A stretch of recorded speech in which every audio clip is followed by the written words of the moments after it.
welcome to Warcraft Reloaded, a podcast brought to you by Mash Those Buttons, covering World of Warcraft Classic and its community. I am Bobby, also known as Blazzinbob, and we are joined once again by Mel, aka Melarina. How you doing? Hi, I'm good. I'm blaming your dog for making my dog bark and whine in my room. Your dog's the problem child, just so everybody knows. Yeah, well, they say that dogs tend to, be a lot like their owners, and my dog is a smooth brain, just like me, and your dog is smart as heck and quick as a whip, so it's just the way it goes, I guess. I can't argue with that logic. All right, and we also have longtime friend of the show, returning once again, WillE. How you doing? Hello, it's good, nice little canine cameo at the start there. I was like, was that part of the thing originally? Or I'm good, yeah. Thanks for having me back. It's good to be back, yeah. Good to have you. Yeah, that was interesting. It just happened right as I started. Yeah, it's great. But we're also joined for the first time by ClassicGho. Welcome to the show, sir. Hello. Thanks for having me. Yeah, you do a lot of Boomkin content on YouTube, correct? Yeah. Awesome. And that's it. I don't do anything else. It's just boomy. Well, you have a specialization, and I think people are going to be a lot more interested in boomies going forward too. So yeah, but do you want those people, or are you like, you're either boomy all the time or not? I don't want these like people fair weather boomies. Yeah, fair weather boomies. Yeah, if you weren't one of the 25 in Classic, then get out. You're not welcome now. Pressing for 4 years.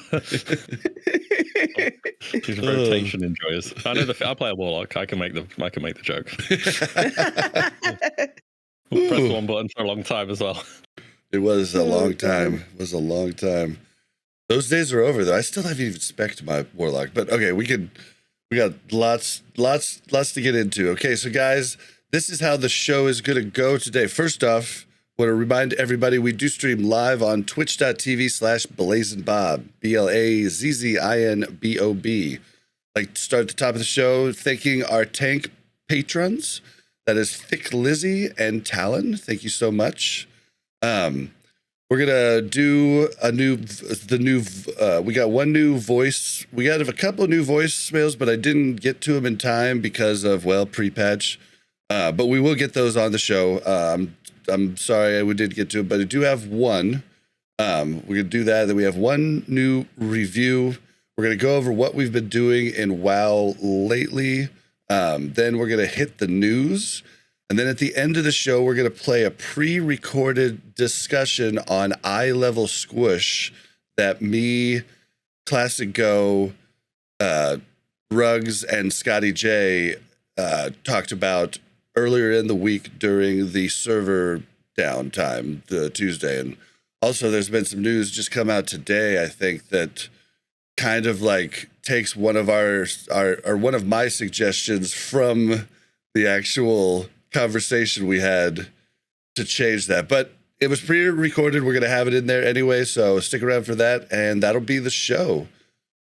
All right, so first off, I probably should have pulled up the voicemail. I did put them all. Is this right? I did move them all. I haven't listened to them, though. That might be dangerous. Listening to Let's them just live. go with the pre-approved voicemails here. I don't know if we're, Let's break.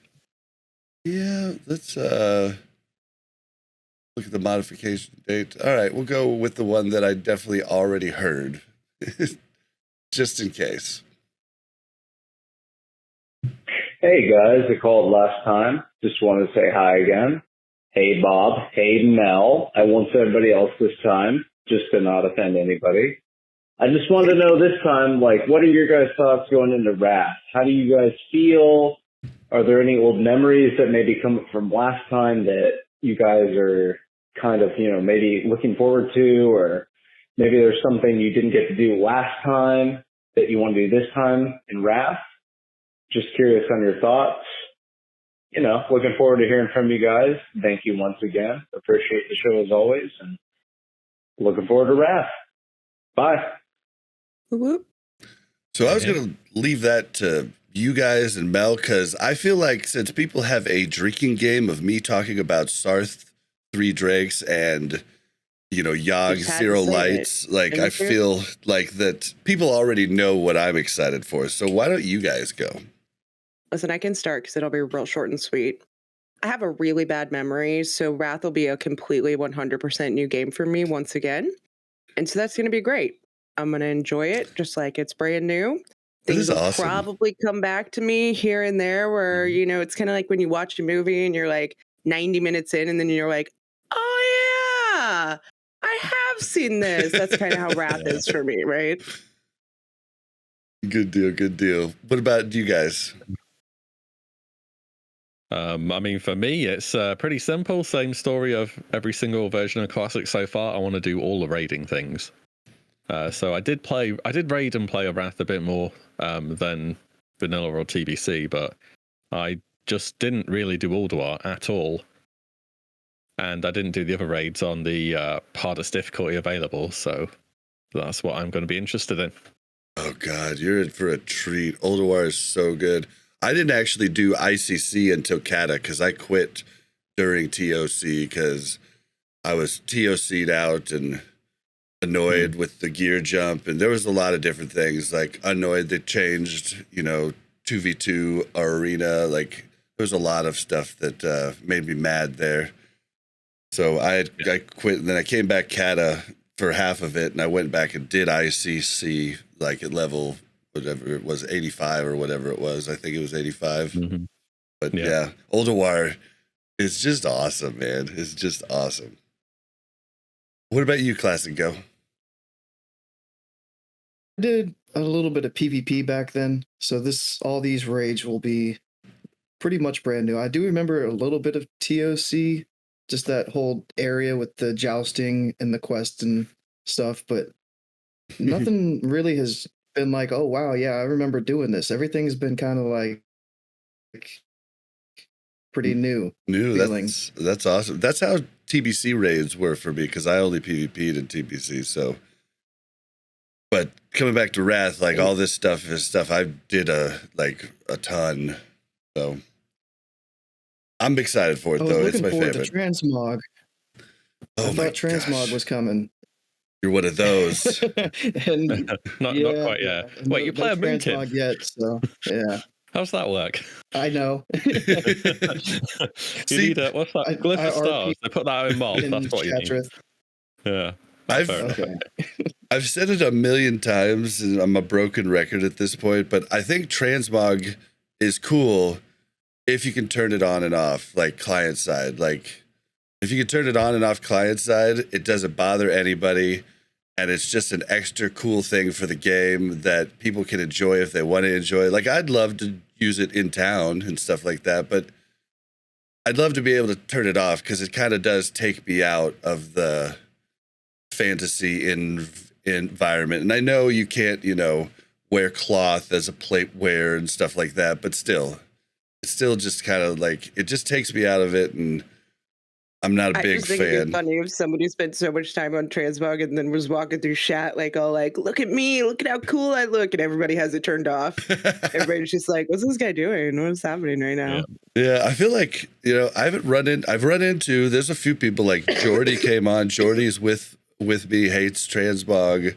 But I feel like the popular consensus is people like transmog for the most part, I think. But I don't have to like what everybody else likes. That's why it's my opinion, and I get to have it. So give me. They're doing the new features thing and allowing people to like toggle stuff on and off. It'd be an easy thing to do to toggle transmog client side. Be super simple. But yep. Okay. So let me transmog my feathers. Well, don't boobies get to change my colors of the feathers? Cat form gets different shades. Bears get to change. But don't boobies get to change at some point in Like at some Yeah, point? they update the Boonkin model in Legion. Legion, wow. Well, Yeah. we're on the Legion engine. Something it feels like they could do. Yeah. I think we need to give all of those forms clothing. I would like to see a bear with shorts. I'm just saying. All right. A boomkin with, a swimsuit on or something. I think, we could make this happen. All right, well, Yeah. thank you for your voicemail. If you want to call in, it is 816-866-1066. We're still looking into options to do something similar for you guys over in the UK and the Netherlands and all those different places across the pond. We're looking into something so you guys could do the same thing, but it's not going to be a telephone number because that would be a nightmare over there. But it works out here because it's not really long distance for anybody who has a cell phone here in the States. So, Wait, you have a cell phone? all right. So, all right. Next, we have a review. Mel, do you want to read the review? Sure. A must listen for all WoW Classic fans. This is from Apple Podcasts. It's the best World of Warcraft podcast, period. Super informative and laid back. For the Alliance, Grub Squad for life. Grub Squad. I've heard some interesting rumors. Now, Ironforge.pro has not made any updates yet to where I can see that this is a true statement, but people have been using those population add-ons to like try and get a census of like what's on what servers, and supposedly Horde is up to 70% on Grobulus. So Grobulus, the dream might be dying. Took a long time, but it might be dying now. That's how Whitemane died. The start of TBC killed the 50-50 on Whitemane too, which was a real big bummer. So if that's happening to you guys, I'm sorry. Impact that though. See, on those and census things. that's what I just don't understand how that could be like. I mean, it's from what I understand, it's got to be grabbing unique names so that it's grabbing info from everybody who has the add-ons on. So it might be accurate. It might not. I just don't know. I think the Census Plus add-on runs scans of who's on /who and just tracks unique characters. But you kind of need it on all the time and to be logged on pretty often for it to be accurate over a period of time. Yeah, well, they've now got their own little website that I think is actually compiling all the different people's info, because I didn't trust it at all before, but now I'm kind of starting to think I could trust it a little more because it's compiling everybody's stuff instead of you just running it, on your one guy, Yeah, I think it's kind of weird at the moment because pre-patch will have brought so many people back, but Ironforge.pro is kind of dependent on being an active arena season, which there isn't, and people raiding, which True. Loads of people are playing new characters, so they're not going on Warcraft logs. So we don't really know until, I guess, Wrath's out.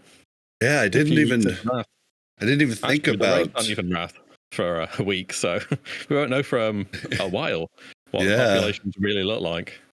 And I didn't even think about the fact that it does put in those arena numbers too. I had kind of forgotten that. Yeah, they've added that in since TBC, yeah. And is it not going to compile for us for any of the raids that are still open right now? I didn't know that if that was the case. It will do if people appear on Warcraft logs. I think people are just working on new characters or leveling more so than focusing on raiding. And I think a lot of guilds will be taking a break from raiding. Yeah, we are. And the like GDKPs that I like run with like certain people like weekly, those like haven't even started back up. Like they just took this whole week off. So I didn't want to find like a new one. Maybe people raid a bit more on the final week, but we still have a bunch of still have like 4 resets total. 1, 2, 3, 4. Yeah, still got 4 weeks left. Well, oh boy. All right, well, what have we been doing lately? Who wants to go first? WillE? If you want. Okay, go on. Yeah, sure. So pre-patch came out. It was on a normal day. I was like, oh, I'll get some video stuff done. And I logged in the pre-patch and spent about 12 to 14 hours straight sorting all my characters out.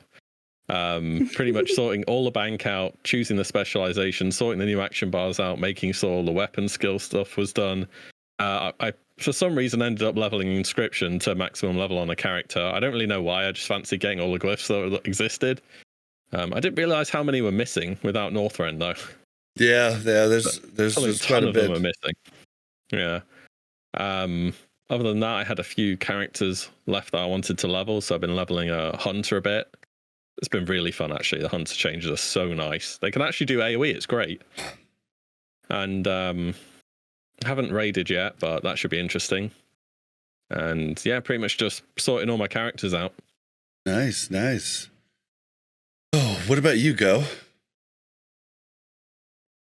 I've been doing everything, a mix. I've done a few achievements. I've done raiding, battlegrounds, gold farming. I've just been playing 10, 12 hours a day, every day after work. Nice. All right, Mel, what about you? Oh, Mel? Did we lose Mel? Sorry, I'm back. Well,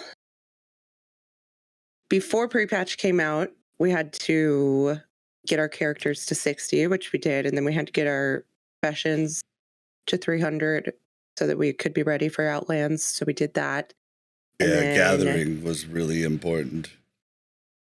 Yeah. Especially for Mel with mining.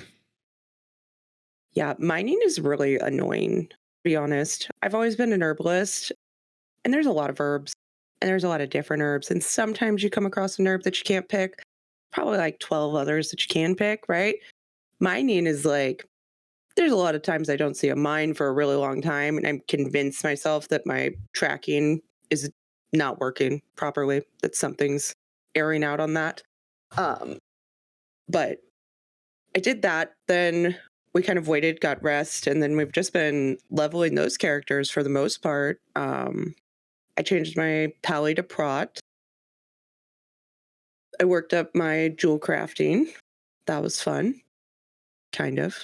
Yeah, my Shadow Priest with her went from mana problems galore to not really many more mana problems, and we're just destroying everything in like Outlands now. Like it really was a power jump with the change in talents. Like at least just looking like when Wrath, first was coming out back in the day, I didn't work up another character during the pre-patch time. So I just didn't realize how much, and we're not even out of Zangarmarsh.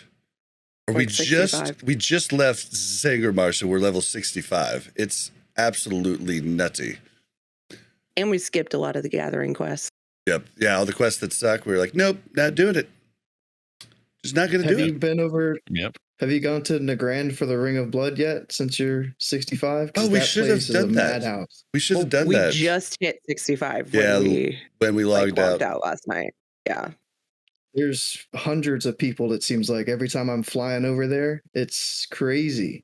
Oh, yeah. All DKs, I will right? say, people have been pretty good about grouping up for different quests and stuff like that, too. I feel like, you don't have all those jerks that ignore you and act like you're not standing there waiting to kill the same exact mob, right? Yep. We either invite or, and I never like it when people just say INV. I like an INV PLS or hey, can I jump in on this, or just something that's not robotic, and like just a little bit of a thing. And then like while we wait, I like to chat a little bit, maybe tell them about the podcast, something like that, just a little every time.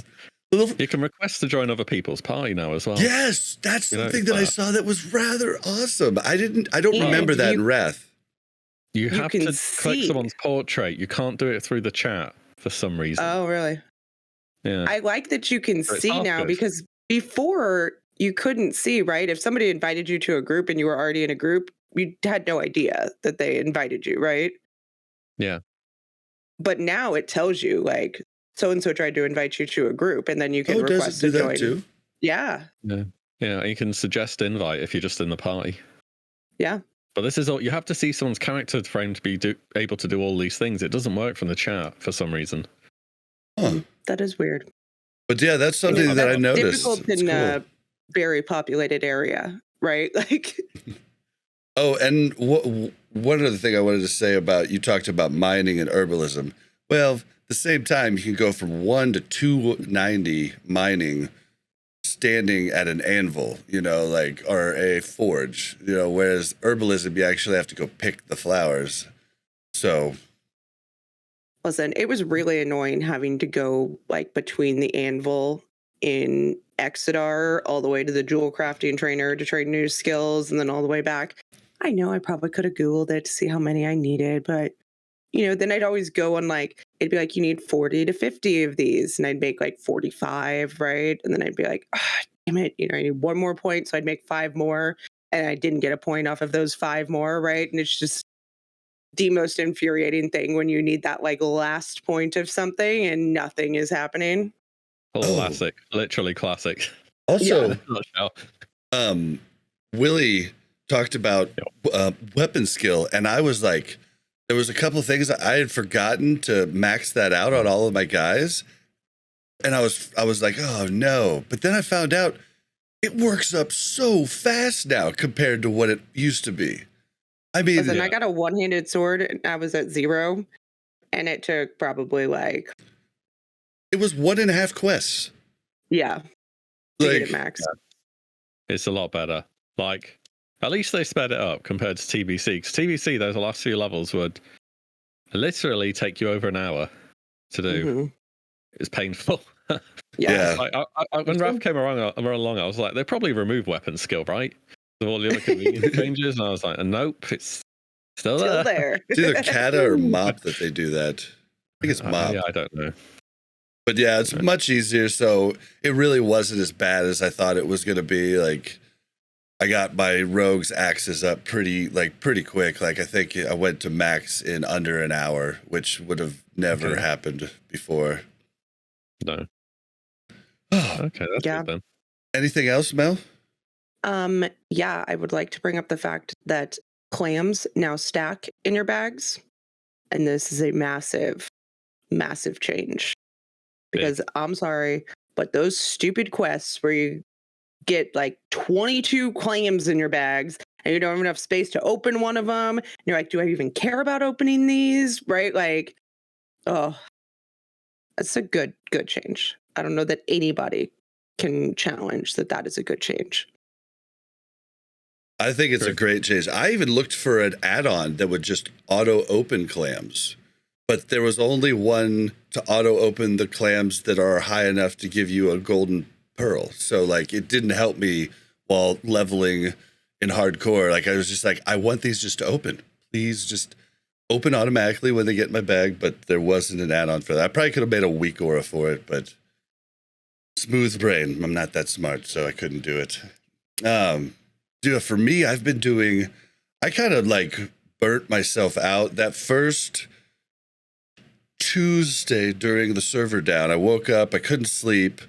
So you just kept thinking about like what specs I wanted to be and all this different stuff. So I spent the first part of the morning making all of my specs for all my different characters and saving the links to them so that I would have them all ready. And I theory crafted the rogue and the warriors because I understand those classes well. I didn't know what to do for the shadow priest, so I didn't mess with that. But then I did all that. I did a bunch of research. Then we did that discussion you guys are going to hear at the end of the show here. And then the servers came up and I stayed up until 8 o'clock the following morning. So I was up 24 hours messing with this stuff. I then went to bed for about 12 hours. And then I got up the next evening and was like, I'm going to take tonight off. And then went back to bed within like, I don't know, 7 hours of being up. And then have been In the just meantime, going. during this nightly adventure that Bob likes to have, he frequently forgets that his wife is trying to sleep so that she can go to work in the morning fairly close to where his computer is. So usually this ends up in Mel yelling at Bob, Bob looking at me like he has no idea why I would be yelling at him, and he's so confused, and he's just trying to have fun. That's because And at that point I'm delirious. It's like, Yeah. 4 a.m. talent planning. Oh my As you God. do. but yeah, Right. they've been doing You need so to take much. another relook at those talents, because I don't know. There's like, I just have this huge list of everything I had to do, like get axes worked up, get all the different glyphs, work up. I've got, I have everything saved on my priest from working him up, and so I should be able to just do inscription up to max with everything that's in my bank. And I haven't got around to doing that yet. There's so much stuff to do, and what I've ended up doing, is I did take my warrior, mess around with him and Prot, and tanked ramparts for us, solo tanked our new guys through to get some gear. Did that a couple times. I've messed with him on dual wielding two-handers. And I'm messing with my rogue now. I bought an axe and a sword season 4 because I figure while I'm working up in Outland while I'm working up in Northrend, I'll work up both swords and axes at the same time. I didn't realize weapon skill was a lot easier, or I probably would have just went with 2 swords here for the end, because it looks really funny because I did the axe main hand and the sword offhand, and the sword is like 3 times the size of the axe, and it just makes me look all lopsided. It's really weird. It's like you made some kind of fashion decision there. Gone wrong.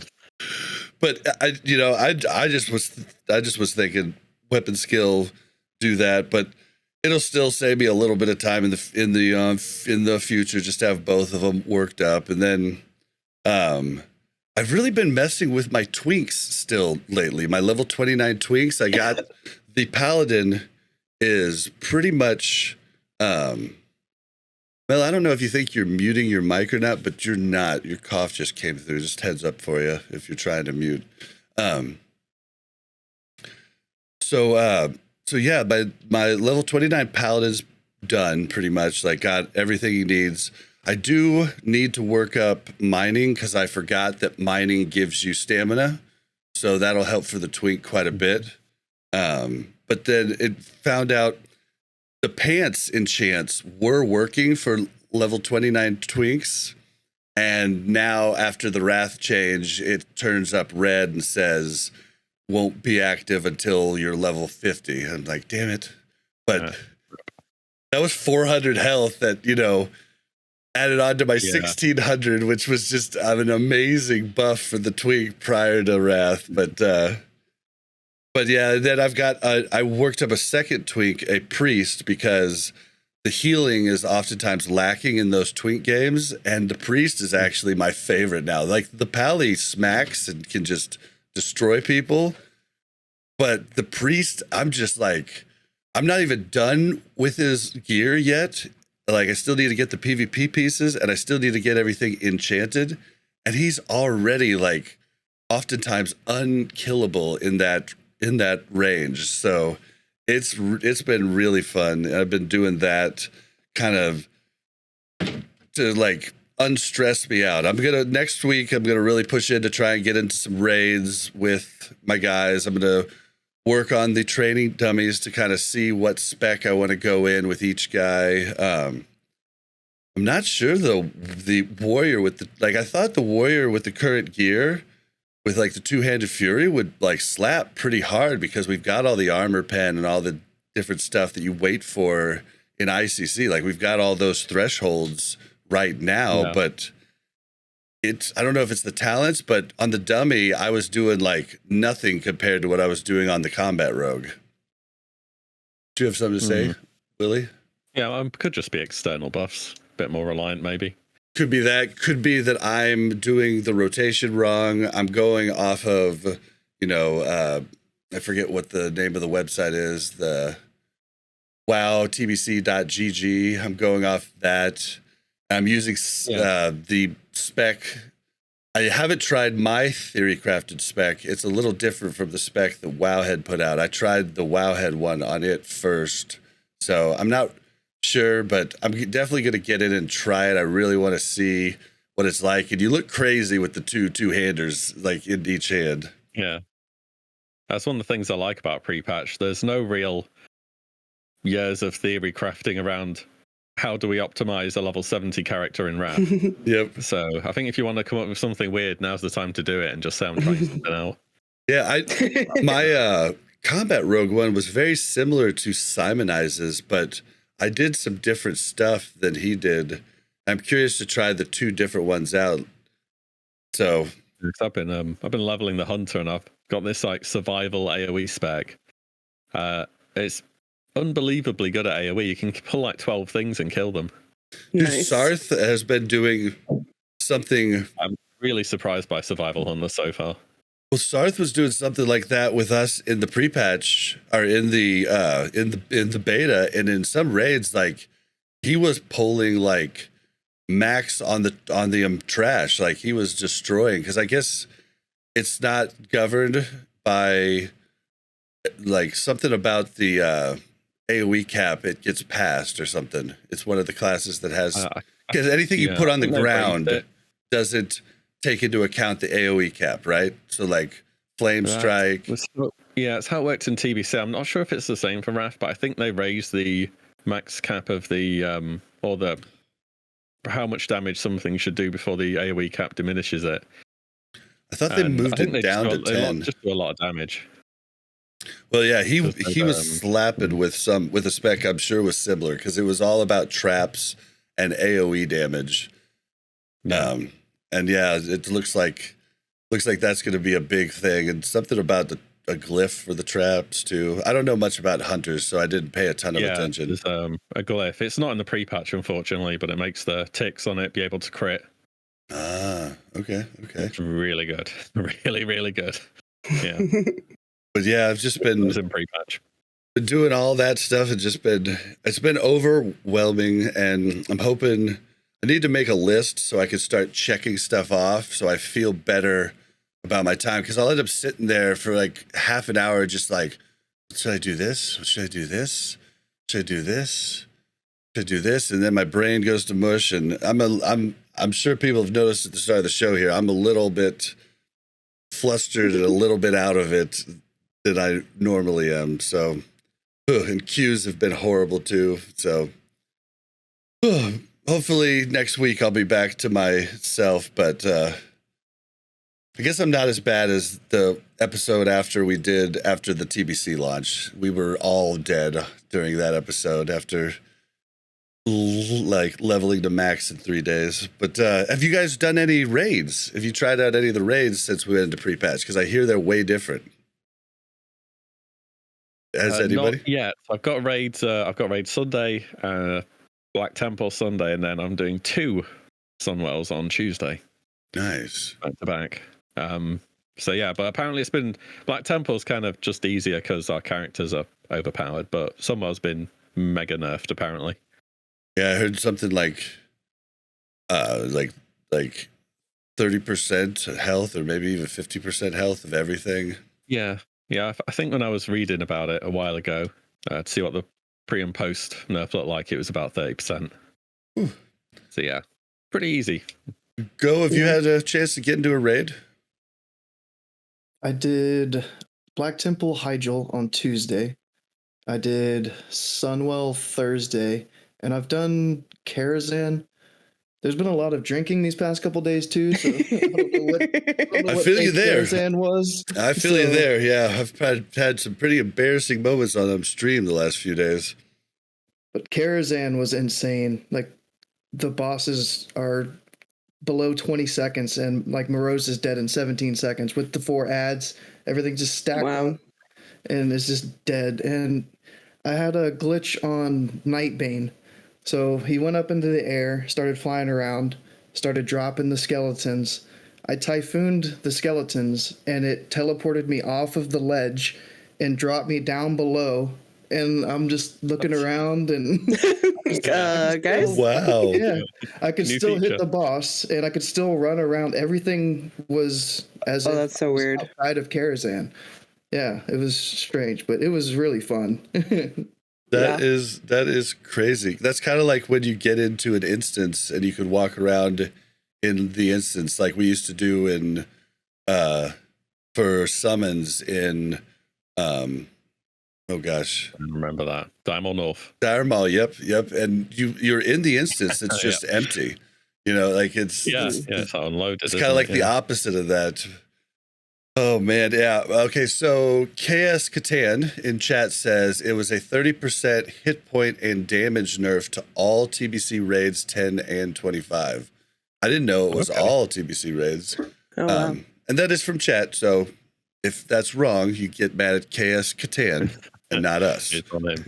Yeah. No, that sounds about right. I mean, gee, did they need to do that to Black Temple? I mean, Yeah, right? Yeah. Did they need to do it to any of the old raids with our, with our huge jump? But, yeah.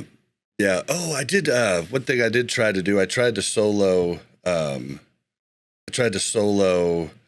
The Tiger mount in ZA, and I was a little inebriated, and the way the spec works with revenge is it's like you're only really hitting revenge, and so I'm pretty sure I'll be able to do it like pretty easily come like level 80, but it was a little bit of a pain trying to get them all down at the same time, and I only gave it like 3 tries, but I failed it pretty bad.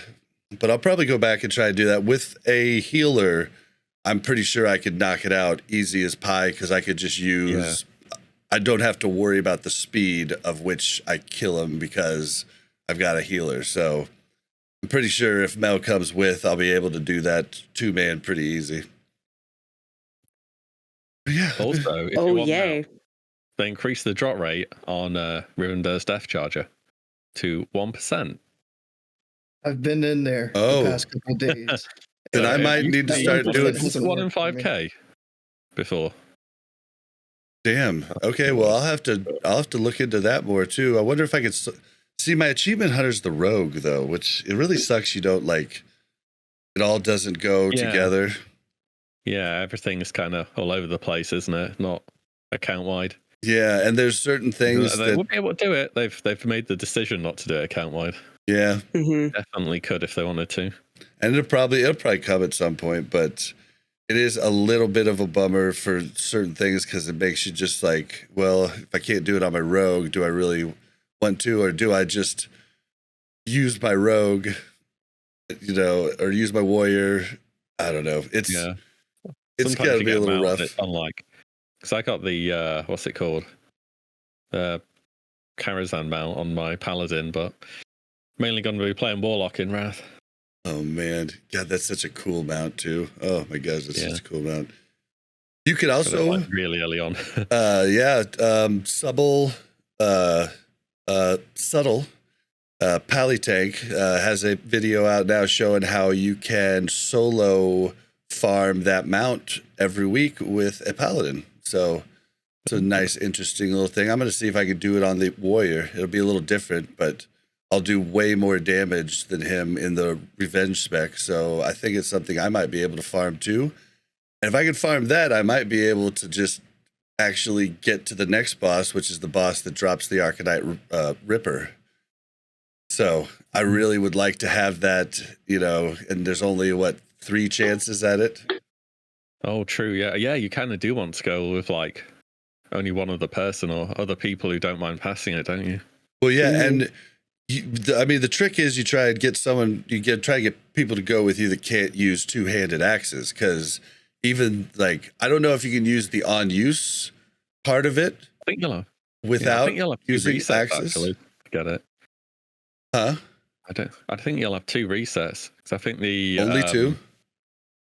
Believe the bosses will come out on the 13th. Crap! See, that's even they announced. That's even less. Might be the week before. But that's how I read it. It's a for sure drop, but only one of them drops. But I don't think you can use it if you can't use two-handed axes. You might be able to use the on use. That's the part I don't know, but you definitely can't equip it and use it as a weapon if you can't use two-handed axes. So I think you won't be able to use the active effect if you can't do two-hand axes. Yeah, no other item works like that. So I'm sure we'll find out soon. I'm sure somebody, like as soon as it drops, somebody will find out, because I don't think we got to test it in the actual PTR. So be interesting. Speaking of Karazhan, I think every enchant that's in there is a guaranteed drop now. So like Sunfire, Sure-footed dropped like 3 times in the little path up to the Opera event. Interesting. So, That's huge. The enchants, I think, are 100% drop chance now. yeah, Mongoose is relevant in Wrath still. Wow. Yeah. Okay. For druids, I think. Maybe because the tank enchant options are just not very good, I think. So you take something offensive. Maybe I'm wrong. Not much of a tank player. But I'm pretty sure it's relevant still. I don't know who. I know for rogues, you're definitely using berserking, but it could be for another class. I don't even know. I don't know. We're gonna find out. There's gonna be a lot of stuff found out, because there's a lot of stuff that's already been found out, and new things have been found out throughout the beta. Once everybody gets in there, it's so many people, so many more than played in private servers. We're just gonna have so much more new stuff to find out, and it's gonna be exciting. All right, well, if anything else, I feel like I missed a ton of things that I did. I'm sure we all did, because we did so much. But anything else before we move into the news? Yeah, there's a couple I'm more happy things with I've that. noticed in raids myself. Throw it out there. So like the whole raid buffs resetting, I think in Sunwell, I died on Muru or something, and I released before the encounter had finished. So my sated buff from heroism didn't go off. So everybody that stayed until the encounter finished and then released, theirs got wiped off, but half of our raid didn't. I heard that somewhere from somewhere else. So it was too. rewarding those people, those ones that you get annoyed with that just wait there instead of starting the run back, right? Yeah. That's That's hilarious. That's awesome. And then in 10-man raids, I don't think they reset after the boss or anything like that. But again, that was one of those nights I was drinking a lot, but I don't think any of the raid buffs wipe in 10-mans like they do in 25. Wow. How's it felt? That's something I didn't ask. How's it felt with like the raid wide buffs now that everything's so raid wide? I think that's one of the other big reasons we're probably jumping into like such like along with the talents being way more overpowered. Now everybody's getting every buff almost. Has that felt really good? I don't know any specific buff that I've been like, oh yes, I'm glad I have that now. I don't know. Well, what groups were you typically in? You were typically in a warlock group, so now you're going to be getting the Shadow Priest. And is it you that brings the buff also? Who else brings the mana buff? Shadow Priest and something else. You need at least Pallies and some kind of hunter. Yeah. You need at least 2 in the raid to get the full mana charge across the raid, right? Yeah, the mana regen from that is really nice. I bet that's really nice. I bet it's nice that no melee has to really worry about asking for wind fury, and you can just know that you're going to get the haste buff and just be fine with that, and I think that's huge. I think there's a lot there. Who've you noticed on the top of the damage charts, both for trash and for bosses? A lot of boomies. I know it's biased, but a lot of boomies. But I did look on Warcraft logs a lot, and rogues and arcane mages are just destroying everything. They're doing 6K plus DPS on almost every fight, and it's crazy. On boss fights? Yeah. The trash damage, though, boomies are right up there. top 1 or 2. Nice. Yeah, it kind of sucks for us rogues because I don't think we get Fate of Knives until like level 75. So we're still not going to be doing the heavy AoE stuff, except for once every 2 minutes when we have when we can hit 2 targets. Yeah, a little bit of cleave. The Warlock Seed of Corruption is still just broken. They're pumping out seeds left and right. Like in Hyjal, the trash packs in there, I was trying to get all of my AoE in that I could, but locks are just seed. Gotcha, yeah. Oh, well, I'm interested to just see what everybody... Have you seen a DK in a raid yet? Nope, not yet? No, nope. Okay, well, all right, well, let's move into... Time for the news. All right, first up is this Roundup, but really all I really wanted to talk about here was just inscription and achievements. And I wanted to know, WillE, you worked up inscription. Like, what was that like? Like, yeah, it was really fast and easy to level up. I didn't particularly stockpile herbs with the intention of doing inscription. I was just testing it on the beta at one point to see what it was like, and I realized it's super fast. So I just ended up doing it. But yeah, you don't need a huge amount of herbs to get it done. It's very lenient. There's not like there's a fair variety of different inks and things you can do. And then you make various glyphs. Some of them are kind of average for what there's available, or you make scrolls, and that's it. You level it up really, really fast, actually. It has to be one of the easiest professions I've leveled. oh, Wow. And it's really cheap as well. Like, even the inks now in the auction house are just super cheap. It's one of the easiest professions you could level. nice. Okay. Interesting. Did you get... So everybody's been talking about the cards.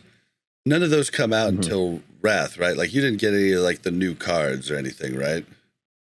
No, so there is several cards you can make already, which form some decks. The top tier of cards that we have at the moment are for the TBC Diamond cards. So Twisting Nether and is it Blue Dragon or something? I don't know. I never got any of the cards. Not that many people use them. There's the one Pallies use that like stacks spell power, I think. So we do have those at the moment, but even then, it's like they're not too worth making, I don't think. But yeah, the ones for Noble's deck for Diamond card greatness and stuff, they'll be out in Wrath. Okay, I was just curious about that. I didn't know if those could be like, I don't know. I don't know anything about inscription, so I'm going to be learning as I work it up soon. So I was just curious. What about achievements? Have you guys been doing Go? You said you were doing some achievements. Have anybody been into those so far? The only one that I really went for was somebody stopped by the stream and they were like, I went in and I tried to get the Jenkins title. Can you go see if you can do it? And I went in there and I died the first time to show him how not to do it. And then the second time I killed all the 50 whelps in 15 seconds and got the achievement. So that was the main one that I went and actually focused for. But they're just popping up left and right in Battlegrounds. You get a couple killing blows and you've got another achievement. You win a Battleground, get another achievement. So it's been a lot of achievements happening. Yeah, I've been seeing them pop up too. That's the Jenkins one. I should go try that. Although I don't know if the rogue or the warrior could do it until the rogue will do it easy once he has Fan of Knives, but I don't know about if you now you can do that achievement with other people, so right? Or does it have to be solo? Yeah. No. There's no key requirement either to get into Ubers. You can just go in there. I've got Doors the key, my already friend. open. I've got the key. I never got the key. I'm sorry. My warrior had every single key in vanilla. Wasted time. Yeah, it was pretty fun though. It was fun. Is that an achievement? Achievements are cool. Yeah. I'll tell you what I noticed with achievements, it doesn't spam the chat anymore or your guild chat. Well, people have add-ons now. Yeah, I've Bobby seen. knows. Yep, my guild has people doing it. Turned it on, but it doesn't do it by itself. I had forgotten that You it have to did that. actively choose to spam your chat. Oh yeah, on retail. I still don't know if you can turn it off. You used to not be able to, but it would just anytime you got any achievement, it just pop it in your guild chat. Oh my god. Kind of annoying. Is there anything else here in this first pre-patch news roundup that any of you guys wanted to touch on, like the zombie invasion or anything? WillE, you're doing fresh, right? No. No. No. Never mind. I mean, it kind of sounds interesting, but then I'm like, epic flying, dual spec, and cold weather flying alone cost 7,000 gold, and I can't be bothered. Yeah. Like, I really can't be bothered. No, I feel you. And I'm very attached to my current characters. Yeah, so I'm not really planning on going for fresh, and I've got a guild that I'm planning to raid with and stuff. So. Yeah. No. Same. Yeah. I mean, I think other than that, are you guys excited for the timeline? Do you guys feel like the amount of pre-patch we're getting is good, or did you want it to be shorter or longer? I wouldn't have minded it being longer than it is, but it's not feeling like I'm extremely rushed to get everything done before launch. So it always, like, it's been feeling more and more like, oh, I do have plenty of time left. It's 3.5 weeks until launch. So yeah, there's lots of time for me to get everything I want done, I think. I have to keep reminding myself of that to not get stressed out and having anxiety. Like, dude, got plenty of time. Chill out. The auction house, though, has made me has really, I don't know what servers you guys are on, but Benediction Auction House has been unbelievably bad. It's just been hard to get anything unless you're up early in the AM or super late which turns into the AM. It's rough. Yeah, on my server, it's terrible. It's just not really working at the moment because they said they were updating it to make it more responsive when add-ons, do the good old, you type in Netherweek off and it says scanning page 1 of 50 and you're like, okay, be right back then. Yeah. Got it. At the moment, it's just not doing anything. It just says internal auction error. That's the only update we've got so far. Well, so, it's I'm sure it'll be fine for launch, I did find that if I don't use the add-on, because TSM randomly broke for me and it didn't broke for Mel, so I think it's interacting with one of my other add-ons poorly or something. But it broke for me, and so I had to use just the regular auction house, and that actually was going pretty quick. So I wonder if they have made that tweak, and the reason I'm having so many problems is because I'm using the add-ons that scan. That's just my theory. Kim did post something because his TSM broke, and he posted a fix for it in guild chat if you want to look at it, Bob. Oh, good. Kim, always doing really good things. Yeah. Of course, he would find the fix for the auction house. Come on. Isn't going to let that slide. All right. Well, speaking of fresh, let's talk about fresh. So, it's been a little bit. We actually recorded the show on Wednesday the week prior, so it's been a good 9 days since we recorded, or maybe even 10 since we recorded an actual show. And during that time, they came out and announced the new fresh servers. And the first thing they did was they announced 2 total. 2 PvP servers, one in EU and one in NA. And I don't know about everybody else, but the content creators lost their freaking minds that there wasn't a PvE option, and it was quickly changed. Within that day, a span of a couple hours, it was changed, and they added in 2 more servers, 1 PvE server on each NA and EU. What did you guys think about that whole ordeal? Do you think it was the right idea first off, or do you think it was the right idea to have 1 of each? What are your thoughts on this? I think Yeah, I that their mean, announcement was well- kind of weird. Go ahead, Willie. Yeah. Oh, cheers. Yeah, I mean, it's kind of weird because they did a post and they basically said if there's one server, there's the best chance for the factions to actually be balanced, which otherwise doesn't happen because it's not happened ever on any server. They always go wrong eventually. There's like Grobulus, which is one of the very few relevant ones still, and as we were talking about earlier, that may not last forever throughout the duration of Wrath. And having one server it's like the only way to do that with a two-faction system. I think there's enough evidence and proof that what happens if you give people choice. And Blizzard said they reckon people would go and say, hey, this will be the Alliance server, this will be the Horde server, which I'm sure will happen eventually. But at the same time, I'm not surprised they added a PvE one. Yeah. Because, yeah. I'm kind of with you on, I feel like one server on each was the way to go. I think it just would have had to have been PvE. I mean, especially with all the streamers and content creators that, basically. Yeah, but that's not fair. A lot of people want to play PvP I know servers. a lot of people do, but do they really? Like, I know I do. I really do. I want to play on a balanced PvP server. And I'm even cool with being, we were on white. On the majority of the time we were on white main, it was 70-30 and we were the 30. Like, I'm even fine with that. Like, I enjoy that. But from what we've seen with transfers and everything else, if people do want that, it's the lowest thing on their totem pole of what they want. You know what I mean? It's not like, it's even low on my totem pole. Like, I would rather be able to find groups. I would rather be able to find raids.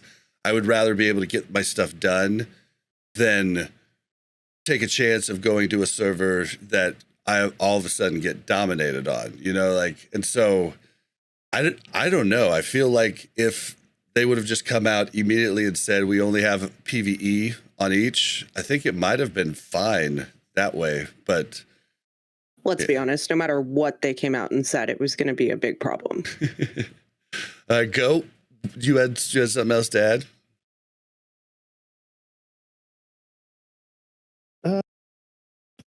I don't know. It was just it was weird the way that they did it because, like you said, they first announced just 2 servers, and then a couple hours later, they're like, "Oh yeah, we have more." Just kidding. But it was like, were they waiting for the reaction of people, and then like they saw people were freaking out that there was only PvP servers, and they're like, "Oh okay, yeah, let's go ahead and send the PvE servers too." Well, I don't know what the public did, like on the forums and stuff, but WillE knows as well as I know that the creators freaked out in Blizzard's ear with pages and pages of dialogue that I only read about a fifth of. But I know everybody was upset about it. And it's one of those things where you get up and you look at the Discord and you're like, oh, something happened. Yeah, I mean, it's if you have a stream on, it only takes one person that wants to give you a rough time. Only one out of possibly thousands. Yeah, yeah. It's a bummer with the stream thing too, because I've gotten to the point now where I definitely have people that will come and snipe me now, which I was small enough before that just never would happen, but now there's rogues that find me. I relocate. They're obviously watching me on stream to know where I've gone to. I completely, even in Azeroth, I'll completely relocate to the other continent, and then 15 minutes later, they're on me again. And I'm like, okay, come on, dude. Incidents, yeah. It's cool if we could PvP, but I mean, you're killing me in one shot with your rogue. That's another thing about PvP servers that were just never properly fixed. You never should have been allowed to kill, from the beginning. There should have been some sort of level gap to where you could actually allowed to attack someone else on a PvP server. It should never be that a level 70 can kill a level 30 multiple times. That was never the sense of the game. It was never the thought of PvP. It's something that just should have never been allowed to happen. And PvP servers would be so healthy if they just had some sort of cap in there. so much more healthy. I don't know how you Yeah. guys feel about that, but I just feel it's a no-brainer that should have been in from the start. Imagine you walk into Hillsbrad and it says zone level 20 to 28, and that's the range of players that can attack each other. I don't know. Yeah, I mean, that Right. that just makes sense, you know, like, I don't know. Maybe it's too restrictive. I don't know. Yeah, they sort of didn't do anything with the whole idea of PvP servers for a very, very, very long time. And then they just did what was it, war mode in BFA, wasn't it? Yeah, and Mhm. I hate war mode, but the Been the more and more idea. we go, the more and more I think that might actually be the best option. It just takes the fear out of doing different things. That's the only reason that I liked the PvP stuff, is the fear. I like the fear of running into somebody you could actually, you know, the tension of being like, I could beat this person, but when you get camped by a level 70, that's not in the same sense of PvP. It's just, yeah. I mean, there's nothing you can do. You just have to Right. log off. Yeah, and if luckily I have a lot of someone wants characters. to mess with you to that extent, then that's it. Yep, that's what I end up doing. I'm just like, all right, you win. I can't play You this see character. we're going to talk about the blue post that mentioned Blizzard trying to incentivize faction balance through rewards. Oh, I don't think I have that in. I should have put that in. That was new. That was only from yesterday. Yeah. Mhm. Do I have that in here anywhere? Because that's kind of war mode light. Mhm. Okay, so I think It's they not talked quite about that in the council meeting, where they also talked about the eye level squish. We could talk some about that. It's basically, they were saying what they want to do is try something new where they incentivize the lower faction by giving them things like 30% XP boost, little care packages they get extra with quests and stuff like that. Was there anything else I'm missing here, Willie? I know you Bonus just did threat, bonus honor. yeah, you just did a video If it's a on it. number you're given, then yeah, I mentioned it quickly, but yeah, and if the lower lower represented faction has that bonus, and then if the factions ever get equal, then both sides get the bonus, and maybe it's even doubled if it's equal between the two. So it could be a server where you have like 80% bonus XP rates or something if it's balanced. Hmm. You know, And who would something want to play there? I've only PvP'd so far on my level 29s. Is our alliance still getting the little happy meals for each win? I don't know actually. Because I feel like at this point that's I don't know. outdated. Like, we shouldn't have been getting those this entire time. I mean, queues have been fine. Yeah, I mean, the whole idea of the faction balance and incentivizing it feels like it might just be too late to actually explore that. Yeah. I think Yeah. what people want to do is play on big server with lots of other people, and that's like the most important thing by far. And like, people have spent money to make that decision time and again. So I think whatever they do, they have to bear in mind that people are showing them what they want from the game. How can they accommodate that whilst encouraging balance? Maybe you can't. The two faction system over the years hasn't panned out successfully No. much at all. I don't think. Like, I've never been a big fan of it. Really. That's why I play on a PvE server. I swapped. I played on Gehenna's during Classic up to AQ. And I was like, you know what? I just want to run to my raids without having to do some parkour across mushrooms. Well, yeah, well, and have my world boss. I've said it multiple times on the show, like, the time that you could have done faction balance correctly is when all the servers were dying and you were giving free transfers off of a ton of different servers.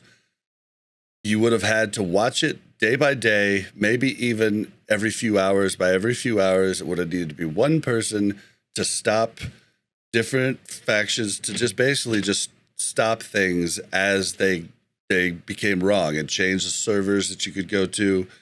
And they would have had to really police that in the beginning, and that's the only way it would have worked. Leaving it up to the players, they're always going to take where they're in the advantage, and then it just goes overboard, and then the people at the disadvantage at that point just leave. And there was, at this point, I don't think there is a way to fix it. And you're talking about the 2 faction system. It hasn't worked so poorly that like they finally in retail just said, okay, never mind. Yeah. You know, and like now you can raid with the other faction, which in all honesty, if you look at the lore, I mean, orcs and humans are always grouping up to beat the big bad guy. Like, it kind of just makes sense that you group together, like, and then you fight sometimes. Like, that makes sense. I'm sorry, but like, it really does to me. Yeah, I mean, if you look at TBC, for example, it's us versus them, and the them is the, Illidan and stuff. It's not the factions. Yeah. So, and even in the, like just so many different times, like they team up. So I don't get that either, but yeah, it's definitely hasn't panned out well. And, I don't know that there's a fix for it in this modern gaming age. And I don't know if there's the patience for PvP, like actual unsolicited PvP in this day and age and the current gamer landscape. Yeah, I mean, it's a whole wider topic, but I think people are very interested in PvP, sort of. A lot of them swapped to other games with very low barriers to entry a long time ago. MMO barrier to entry for PvP is enormously high. Yeah, it is. It is. And we're going to be talking about that here in a second here. Actually, that is the next topic, is comments for PvP in Wrath. And you make a great point about the barrier to entry. And I think they're screwing up once again. So in Wrath, we did I've never been a fan of the shoulders, and the weapons are gated by a arena rating. I think especially the weapons, it just makes the rich richer and the poor poorer. That's been my stance forever. In Wrath of the Lich King, many more items go to having a rating requirement, and they said they're going to look at it and maybe adjust it, but I just don't think they need to be in there. I think the barrier to entry is already pretty big, unless they give us the same boosts that we got in TBC for arena points. But the barrier to entry is big, and they're going to do that. Here's some of the other stuff that they're going to do, and we can talk about it. We've talked about it on the show when they first said they were going to make the change in Wrath, but no more teams. There's no more arena teams. You can queue with whoever. It takes the average of your 2 or 3 or 5 ratings and puts you in accordingly. So like that's how that'll work. You can fight with whoever. You now do have to do 10 games, whereas before you could do 3 on your team and still get the points. So getting alt points, you're going to have to do full 10 games. But on top of that, the first season is going to have things like the rocket boots allowed. This was the same that it was in. No, is that not? Is that wrong? I think it was in the last day that they. Oh, they just changed that. Yeah. Okay, because they were planning on letting us have it season 1, just like the Grand Tornadoes in season 1 of TBC. The video I put out yesterday, like half the stuff on it, they changed their mind the same day, and I'm like, damn it! Oh no! Can you not do this? This is so annoying, man. I'll like put this out, and it's like, well, this is all wrong now. Oh no! All right. Yeah, they said they're going to allow engineering and arena, and then they're like, we've had lots of feedback. We're not, basically. So Okay. Well then, or at least they listed some items. I think it was all of them, the relevant ones. They also talked about Winter Grasp, and I did get so. I had thought that there would only be one Winter Grasp every 2.5 hours across each entire entire NA, entire EU, because then it would be like sometimes Alliance have control and sometimes Horde have control. But from the looks of it, there is, like they have said now, this is the first time I've seen it, there will be multiple Winter Grasps going. So that's going to be interesting with Horde and Alliance on certain servers having control of Winter Grasp at the same time.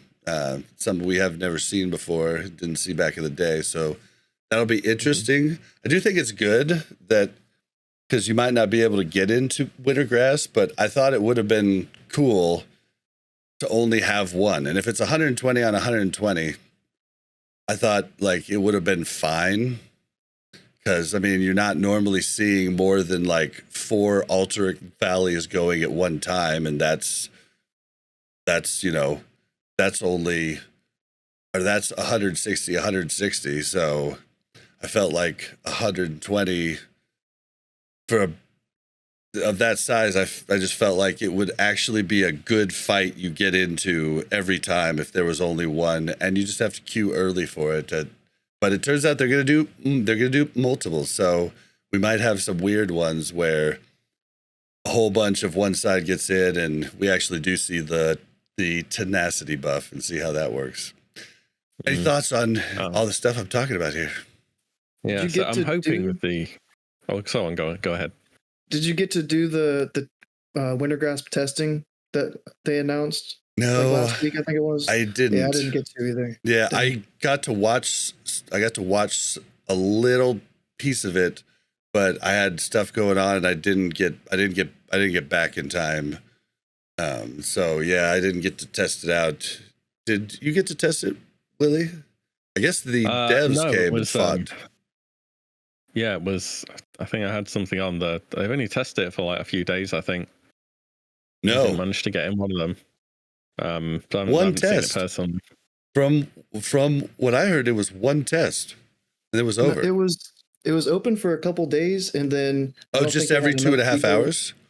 Yeah, I don't think enough people were queuing up for it, so they tried to get like a big announced test where everybody knew at one specific time that there was going to be a big battle. That's why the devs came. I did get to go in one Winter Grasp like 2 days before that test, and I was on Horde. It was me and one other player, and Alliance had 3 players, and there was a lot of things wrong with Winter Grasp. Like, oh boy! So hopefully they made a couple changes from the little bit of feedback they got, and that bigger test was a better test for them to see what was wrong with it. But it needed some work. Okay, well, yeah, I'm glad it's going to be 120, because 40 on 40 would have just been kind of lame, I feel like, for. Yeah, I think that's a big win. I think that having multiple instances of the battleground and it practically being a battleground now, and it being 120 versus 120, like it should actually, you should have games which have those numbers. If it was as it was back in the day, with only your server's population, that would not have been happening on, I'm going to say, any server ever. Yeah, it was. Maybe apart from like 1 or 2. Yeah, I mean, I don't know that I can remember the amount. Like, I don't even know that I knew back in the day that it was allowed to have 120 versus 120. I mean, I wasn't on, I was on a server that had probably 3,000 or 4,000 people on it, and so I don't even know, if I was ever in a full match, because I don't even think the screen where you see everybody is even numbered, so like I don't think I ever would have even thought about it. I mean, I remember it was pretty active on the server I was on, and that was it was pretty active. It was definitely more than 40 Alliance populated. Yeah, definitely. What I'm hoping with Wrath is, remember in Classic with Alterac Valley, where sometimes they'd start the game with like 40 versus 3. Yeah. And then eventually they went and changed that. I'm hoping they don't allow that to happen again because tenacity exists. Because even though it exists and you'll be like God status, I think you can still get CC'd forever, can't you? Yeah, well, and on top of that, like, you're still, people can just go around you. Like, you're still just one person, you know? Like, yeah. I mean, like, I think tenacity is a type of thing that can work when we're talking 100 against 120 or, 80 against 65, or something of that nature. But I don't think it's going to work like 40 against 5, I'm just hoping it'll be all right because it's cross server. You've got servers with one faction on it and none of the other, and they could be matched into the same battleground, and it's a decent 120 versus 120. And then the other thing that'll happen is that on a single server, like you were saying, both factions will have access to all the Wintergrass rewards. And I read that they're going to instance it between the two factions. Really? Instead of making it a sanctuary or something. Okay. It sort of applies to the whole zone because there's the farming spots and stuff as well, not just like the guards throughout the zone. So there'll be an alliance instance and a horde one. Yes, supposedly it's the best place to get herbs and mines. Yeah. During that time that you have it. Wrath is when they started implementing instance technology in the open world. For example, when you're on different quest steps with people, you'll be on different sort of versions of the world. So they're just taking that over and putting it on Wintergrasp. Yep, which has been a big. That's why they implemented the whole thing of giving for those certain quests that change the world and instance it in different ways. They're trying to make sure everybody gets through those. So that's all those quests that are going to give badges of heroism. Those are all quests that lead into changing the zone. Because back in the day, it was annoying to be on an alt and trying to like get help from your main buddy, and like you're like, dude, I'm standing right next to you. Oh shit, you're on the other version of the of the zone because I haven't changed the zone yet. It's really cool tech, but it definitely ran into some problems with grouping up with friends. So I think it's pretty cool to giving some badges. Like, yeah, why not? I think it's cool too. You might hit 80 by a trinket. Nice. Yeah. That's it. A lot of people threw up a lot of fit about that, but I was like, okay, I don't really see. I mean, you're going to be getting these all over the place. You want badges? Get level 80 and run heroics, not questing. If I'm going to be honest, you know what I mean?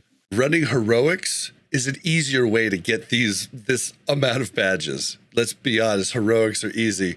The quests are going to take some time to complete. So and, quests at level 80 with gear, they're a bit faster as well. So it's not efficient. Definitely, it's not efficient. Yep. Just like a little reward if you do it. How do you guys feel? How do you guys feel about the gating of the PvP gear, like the different ratings required and stuff like that? I was looking at the other day, actually. I think on the low end, some of the gears, like this was on the beta, like 800 rating or something for some bits. And the weapons, which were the highest, I think they were 1930. Which is, I don't know. It's like, the thing is that there needs to be some kind of distinction between the Hateful set and the Deadly one. Because Hateful is arena points and Deadly's arena points plus rating requirement. If there's no rating requirement, it's just like strictly better gear, and Hateful's completely irrelevant unless you just make Deadly cost more arena points, which I think it might do anyway. Yeah, I just don't like it, especially with if it was like, I mean, when you're getting to 1900, I mean, you're getting close to like you're getting close to like the top like 5 and 4 and 3% of the players. Like, yeah, I mean, 1900's pretty high. That'd be high for me, I can tell you. The highest I've barely gotten 1700 before on any team, like, and I was being carried. I mean, like it's hard to get those types of ratings. It might be easier now that you can group up with a bunch of different people, and you can really like try, but it feels bad to try and get into that and just know that, you know, you're not going to have the best weapons. You're not like I think the weapons for a lot of classes are just the biggest part. I just wish like either they were lower for like everybody, or they just didn't have the rating requirements. Like I feel like the titles and everything, that's what you're going for if you're PvPing. Like I don't think the PvP mindset is an argument that it likely wouldn't change much, right? If there wasn't a rating requirement, because I think the reason people can get to that 1900 level isn't because they have an amazing weapon. It's because they're good at PvP, yeah, they're really good. right? Yeah. And people that are stuck down at 1400 are not as skilled in PvP. And I think you give them a weapon, I don't think they jump up to 1900. I don't think it hurts anything in the current scene, right? Yeah. Yeah. But I mean, it's kind of a badge of honor for those people that get to be 1900, but well, and I guess it does give the really good PvPers a way to make gold because they just sell their, you know, boost for gold. Yeah, boosting is incredibly popular. So I guess it does give them a way to a way to make money.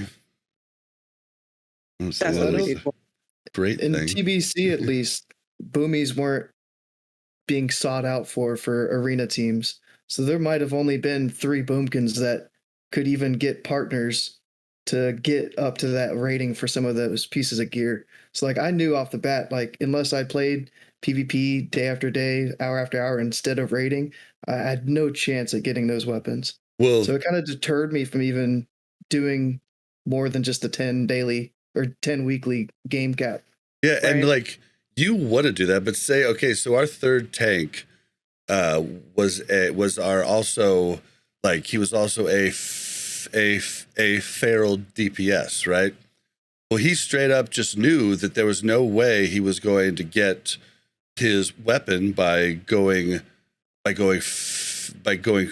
feral. So he farmed out all of the resto stuff and went resto to, you know, during the week to get his weapon. And then, you know, like, and that just kind of feels bad if, you know, that's what you want to PvP what you want, and like it sucks that like you have to either fill in those other things with PvE gear, and I just don't like it. All right, but we've gone on. Any final thoughts on that for anybody?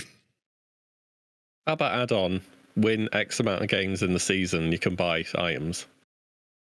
Yeah. Then you still have to grind a bit. What if like the tier gear was like, I don't know, win 25, 30 games, and the weapons are like win 50 games. Maybe 50 is a lot. 50 is probably a lot. But yeah, win a certain amount of games. There you go. There's an idea. I think 50 in a season's not a lot at all. I mean, for the guys, okay, that's another thing we should point out to people. Unless you're like a pro, you don't raise rating like by playing, you know, 20, 30 games a week. Like that just doesn't happen. If you look at the guys that are high rated, like I sit there and look at them while I queue, and they have hundreds of games in a span of a couple weeks, like hundreds. So, I mean, they're doing 100, 200 games a week, and that's, you know, they're slowly moving up. That's what the majority of high rated PvPers are doing. They're putting in a lot of time to do that. So I feel like that would be a great idea, WillE. I've never heard that one. I think that'd be really nice. Yeah, it tracks them as well. The achievement panel and stats will have how many arena games you won. It'd be doable. Yeah, that'd be cool. Like 50 games for these 4 pieces, 100 games for these other pieces. Yeah. Yeah, you just cross the threshold and then you can unlock them, and you'll win the games eventually, even if, you know, you're not the best or whatever it is, you're not playing the best spec in the game. You go up and down in rating and you'll win eventually. I like that. I like that a lot. Take some grind. If you're good, you get them fast.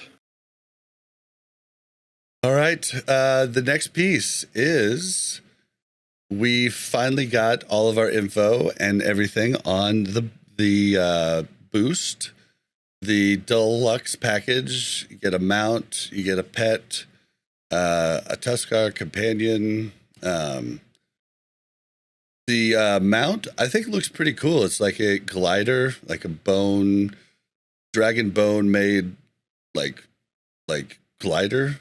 I think it's kind of cool. You get that in retail also. It's just a higher res version. The only thing that really kind of makes me mad about this one, like the last one, the thing that made me mad was the Hearth stone. It's egregious, and I just didn't think it needed to be there. Like, it was ugly. Everybody used it to troll. But that was the only thing that bothered me, and I didn't think the mount looked cool. I do think this mount looks cool. I hate that you can use it as you can use it anywhere. Like, I feel like it's a flying mount. We can't use flying mounts anyplace else. Why do I see this gliding around in Stormwind? That bothers me. Yeah, that's true. But how do you guys feel about the package? Do you like it? Do you not like it? Did you buy it?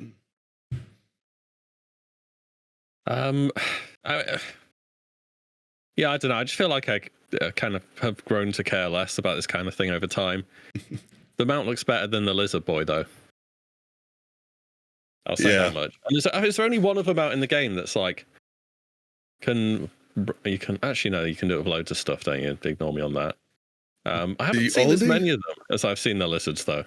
The only flying mount I think that you can use in about, like, Stormwind and BGs is the one from the horse mount from Karazhan. I was thinking about normal flying mounts, and I'm like, oh, you can ride them regularly, and then I'm like, hang on, you can't though. Can't for some reason. Yeah, that changes at some point. Yeah, that changes at some point, but you can't use them.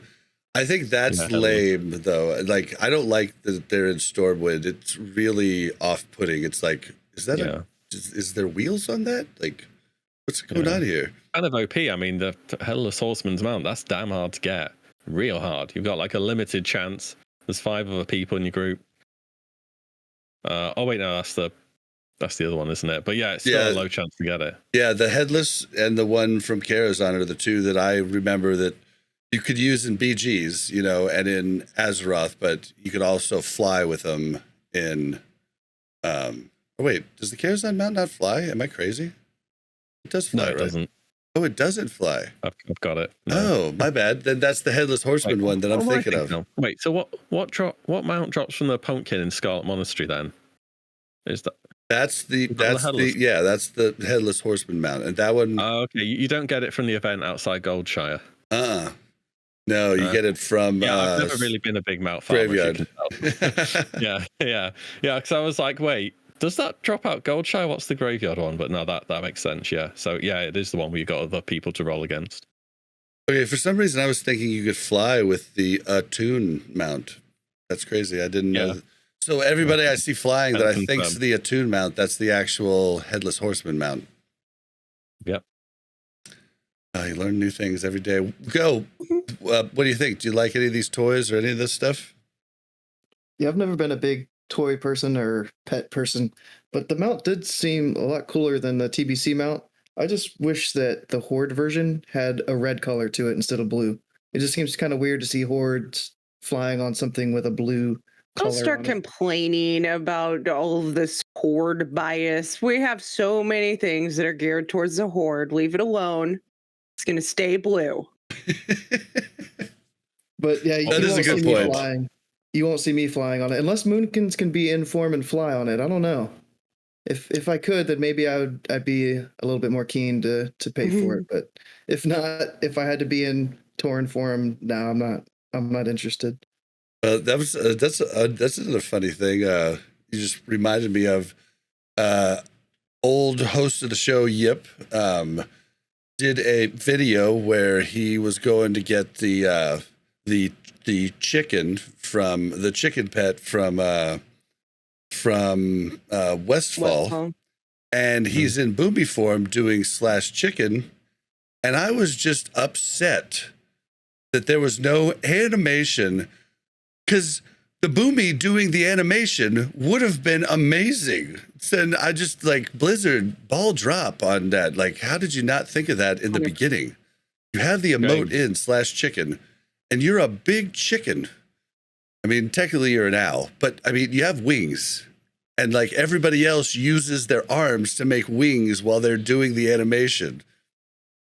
This was an oversight that was not okay. A critical oversight.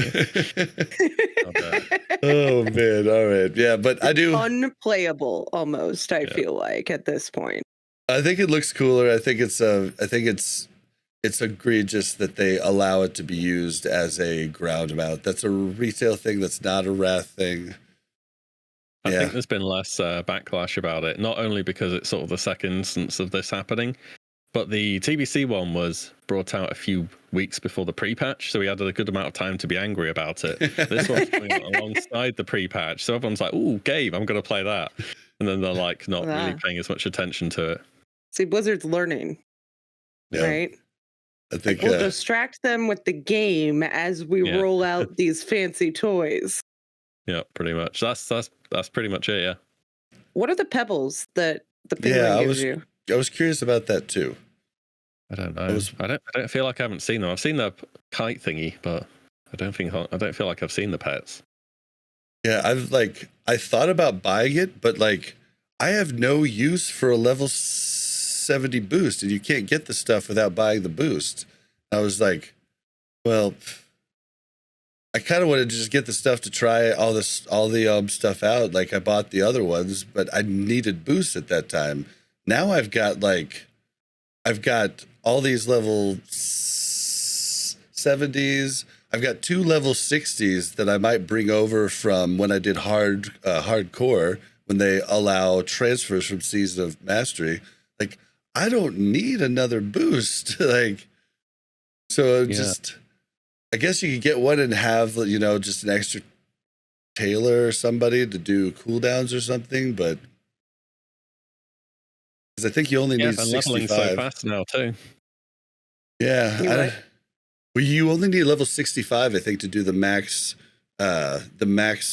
professions in Wrath. So as long as you funnel your level 65s or higher, whatever they need to work up the skill, they can work up the skill at level 65 to the max skill level in Wrath, I believe. I don't know about professionals in Wrath. I feel like it was a good idea for TBC, but there's the cloth, there's titanium. That's kind of it, right? Yeah, there's not as much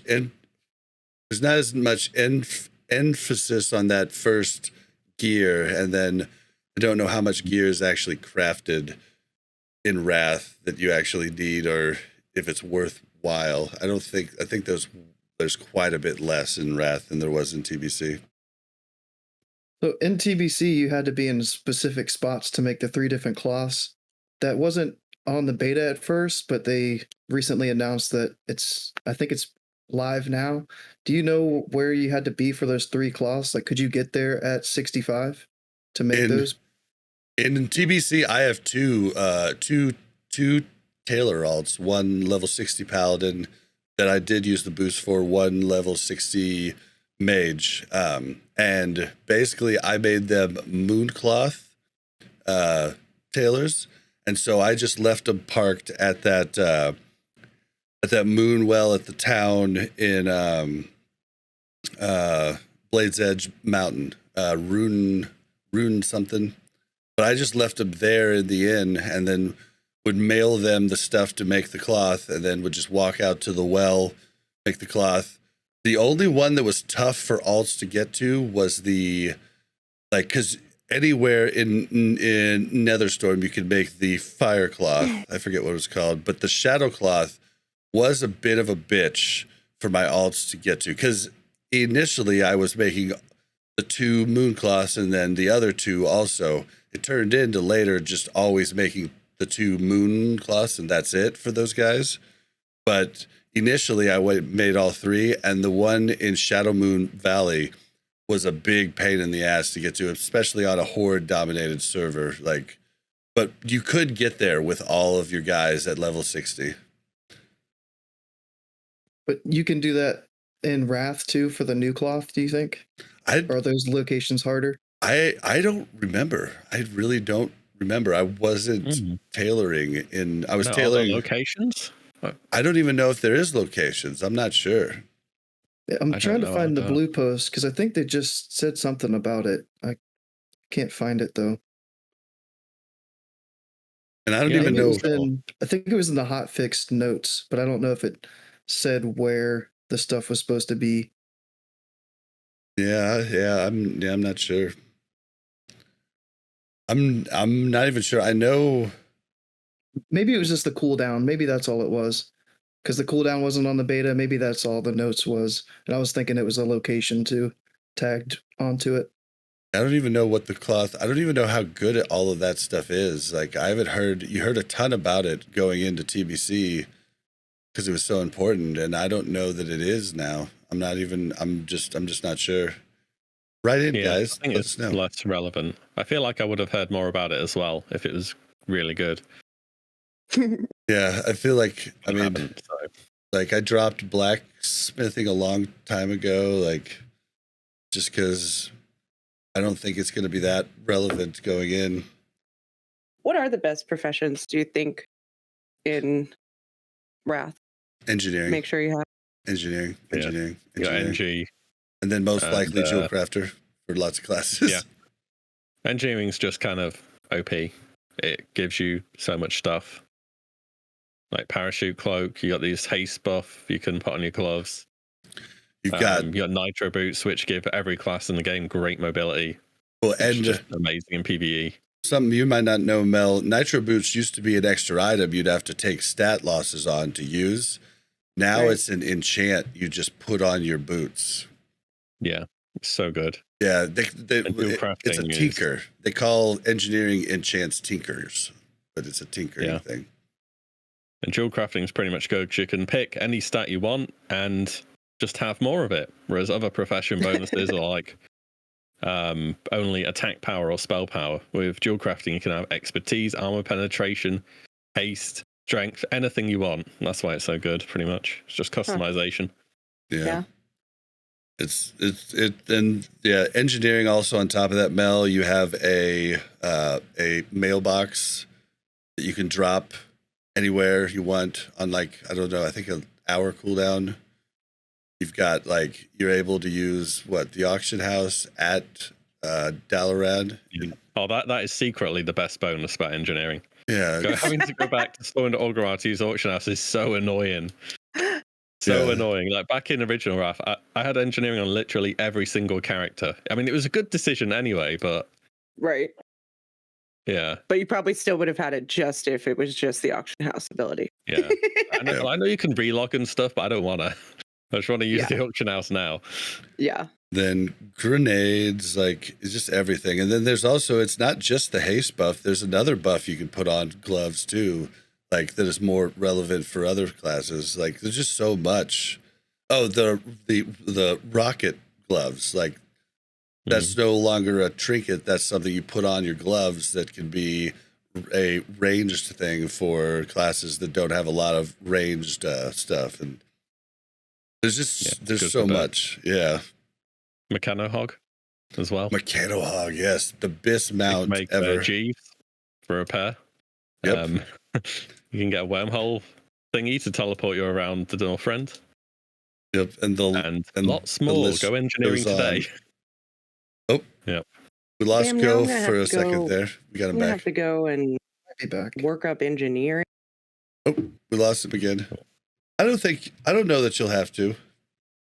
See if Go you guys makes really it back sold here. it, and now you're like, well, I don't know if you need to get it. I mean, the sweaties are going to have it. Cool stuff, but you're also a healer. Like, yeah, I want the auction house in the mailbox. Yeah, but I think everybody will have that. Like, I don't know. Like, there'll still be a lot that you'll be getting because, like, you know, what are you currently? You're tailoring and enchanting. So, I mean, I think enchanting stands to make you a lot of money. Like, for instance, I wasn't an engineer back in the day. Here, let's see if I turn this. Oh, no, goes back. All right.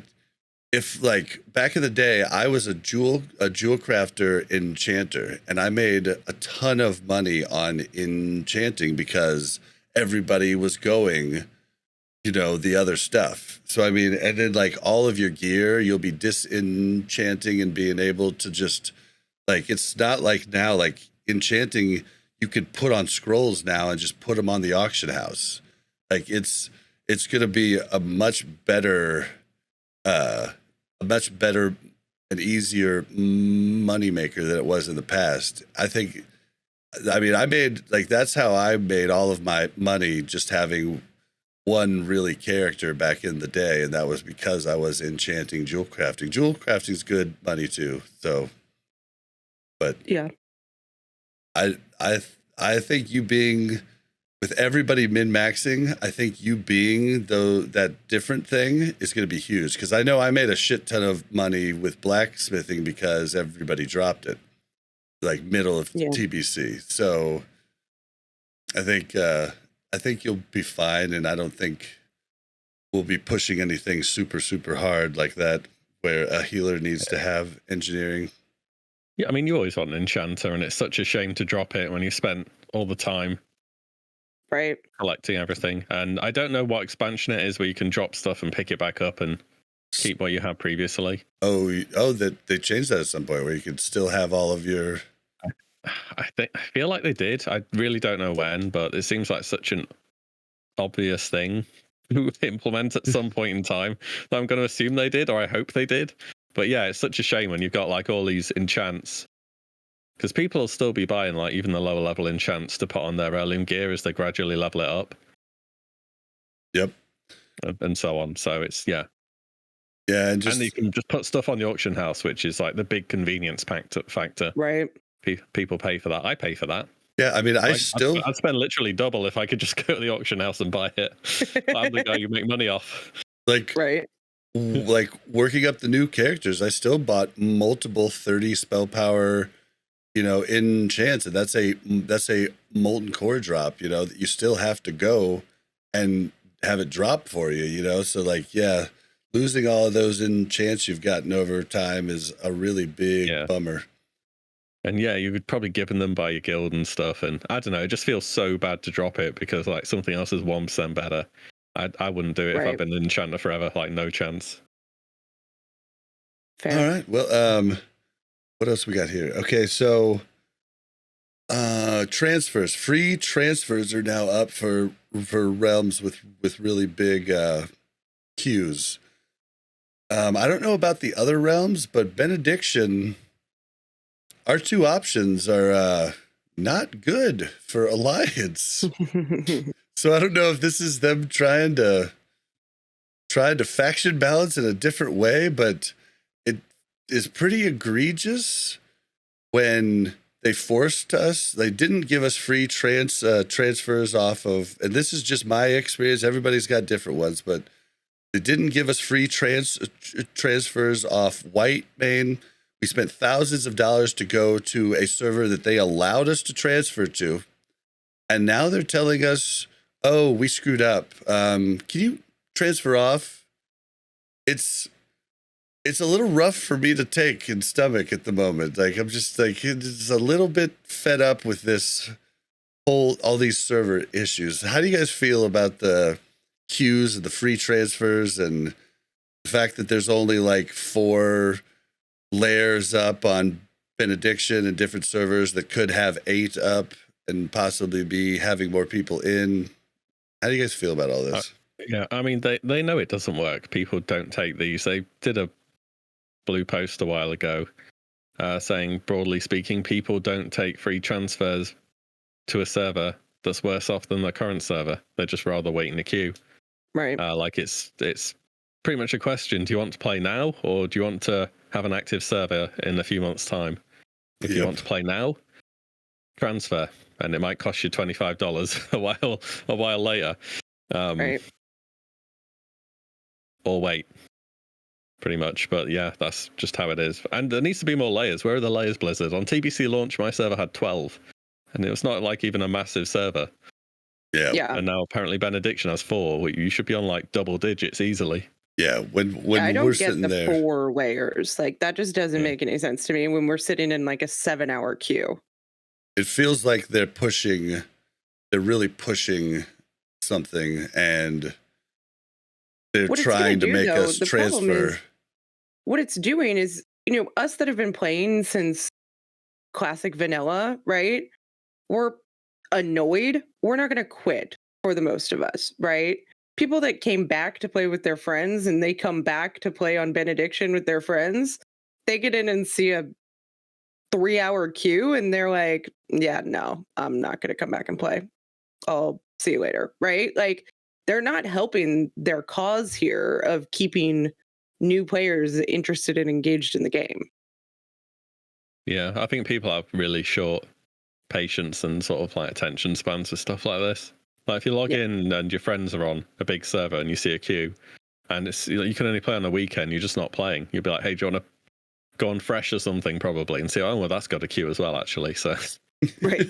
I don't even know. They just need to do the layering better. I don't know. Yeah, and as soon as the queue starts, degenerate behavior starts. Like basically you'll keep your guys logged in at all times if you can possibly do that, which is, and even if you're not playing, and that's leaving a spot not free for someone else to come in. Like the queue just gets worse as soon as it hits, and I don't understand why we only have a few layers. Like, yeah, it doesn't make any sense. Yeah, it's it just needs to be more layers. It is what it is, really. But obviously, when there are queues, then they're going to feel pressured to try and provide some sort of solution. And I don't know. That's one of the easier ones because they're like people to be across more servers because more servers exist. And this is after they culled like over half the classic servers a few weeks back. I know that was Right. that was so sad for a lot of the names. You're just like, wow, this was a good. Yeah, a lot of servers just whoop, see ya, gone. Mm-hmm. Oh man, well, I hope they just like throw in the towel and give us our just give layers, and call it a day. because This is an easy fix. Like, let's move on.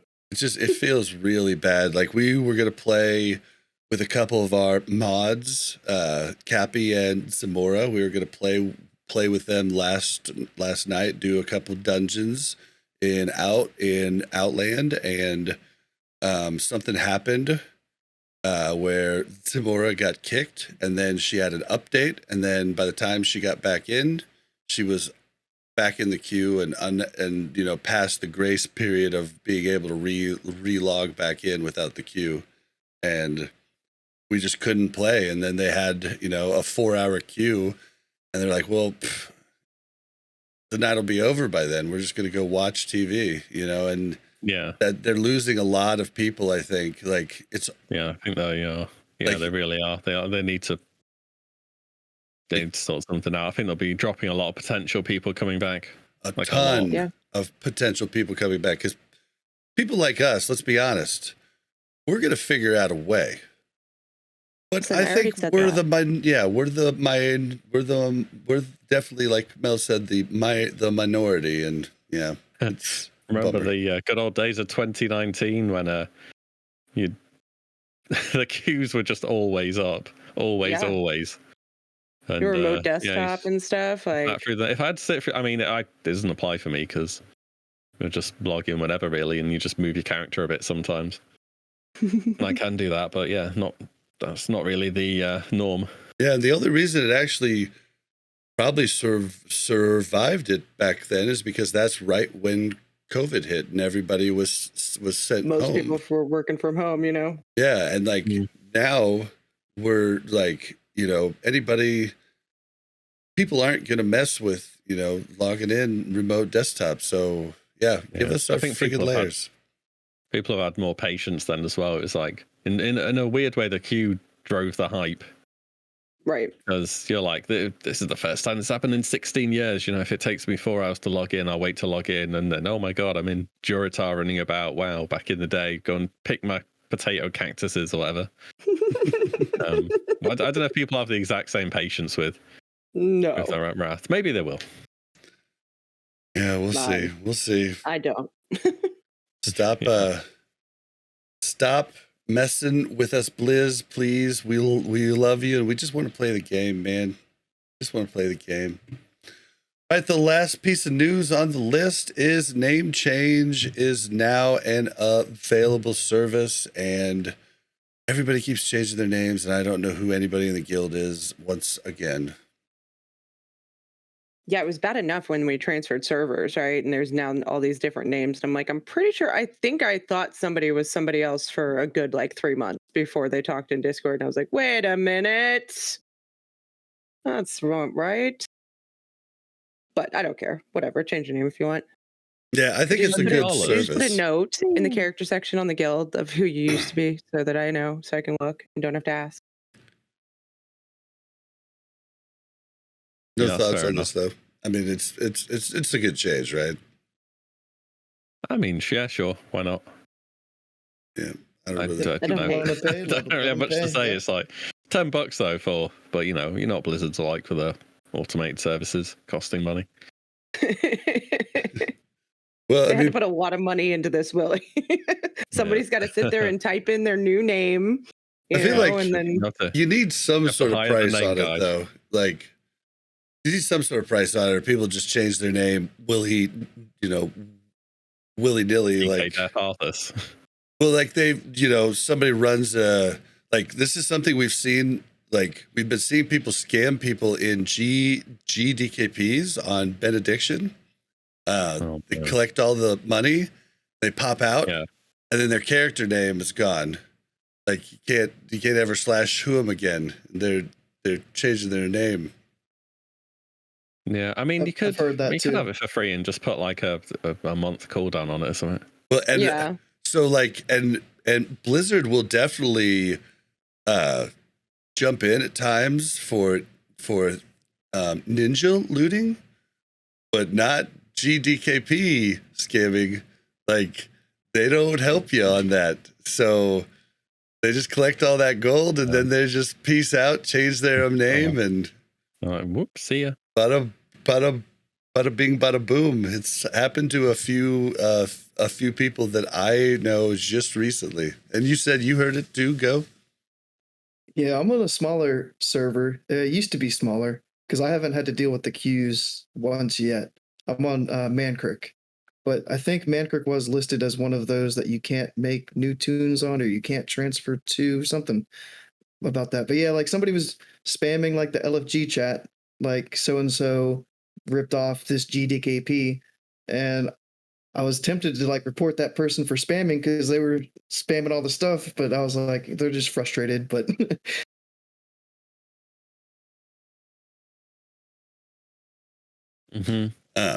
yeah, I mean, it's a funny thing. Like, thinking about old school RuneScape, they let you change your name I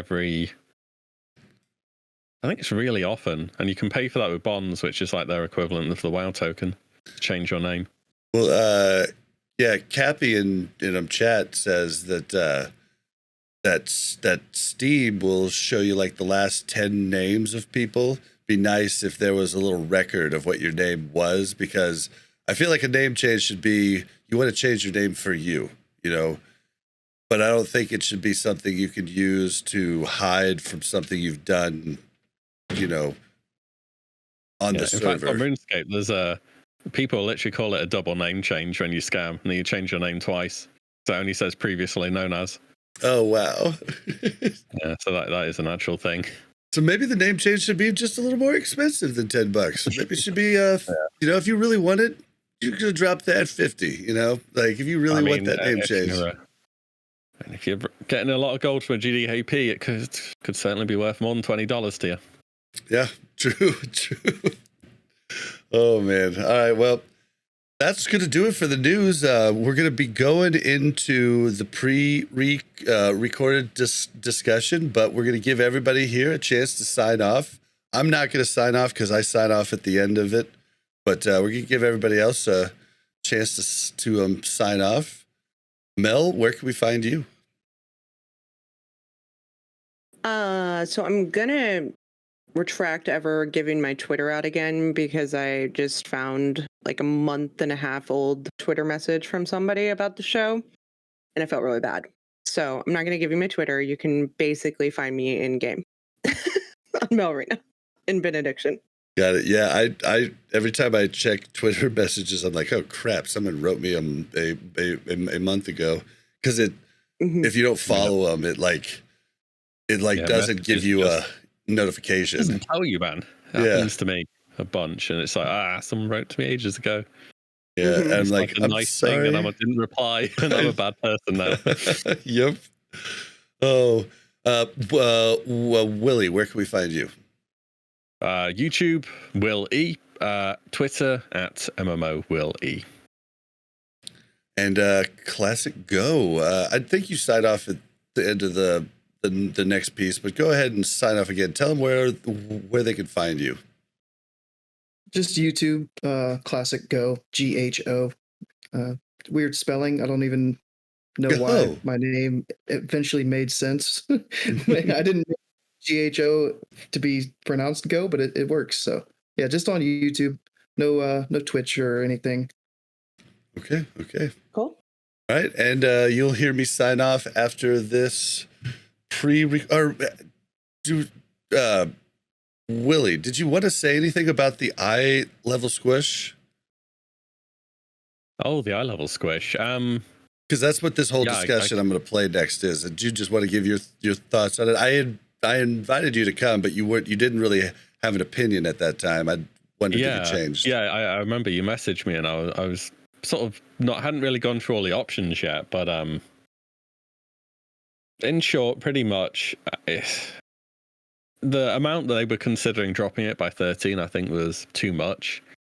And overall, my conclusion of what I thought they should have done is just give Ulduar a decent patch length by itself, and then just carry on as normal, more or less. But, they've come up with news since that.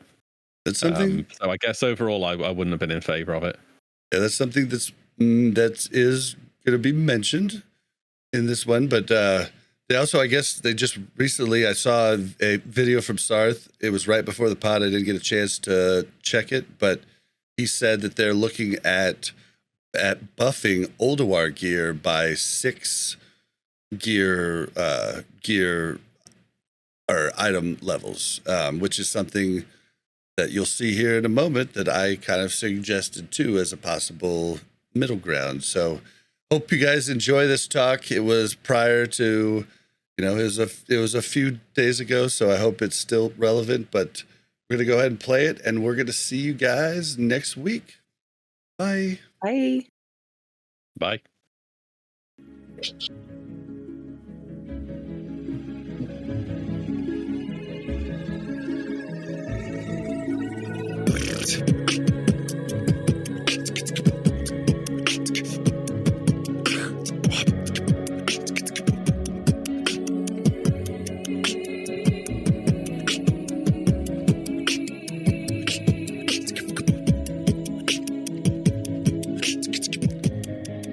Welcome to this special edition of Warcraft Reloaded podcast, always brought to you by Mash Those Buttons.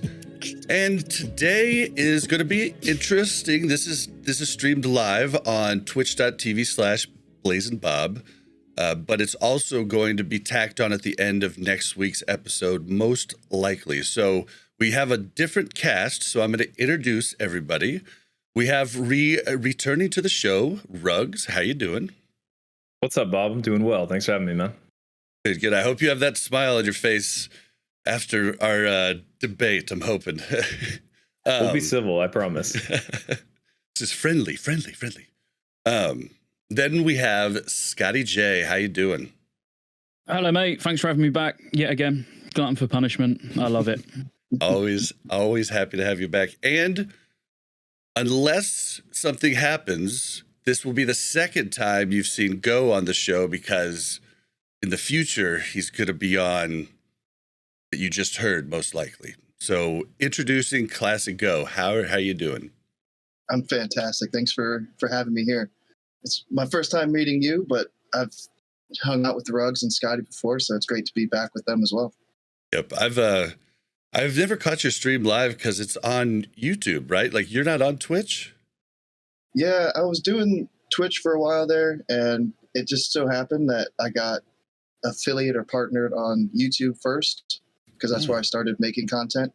And then I was doing the Twitch grind, 12-hour streams, one viewer for months and months. And then it started picking up with the beta. You know, more people were getting interested in seeing balanced druids and stuff. But then as soon as I started and I switched to YouTube, 2 days later, I got like the affiliate thing or partner, whatever the low tier Twitch thing is. Gotcha. I got the email for that, and it's like, you made affiliate or whatever. And I was like, well, it's too late now. So I full sent it onto YouTube. Yeah. Awesome. Yeah, well, I've caught some of your VODs and definitely your videos, but I just had never seen you on Twitch, so I was curious. But yeah. All right, guys. So what brings us here today? This is recorded the day of patch maintenance for the pre-patch. So if later on something was changed from Tuesday to Monday, I mean, shit happens.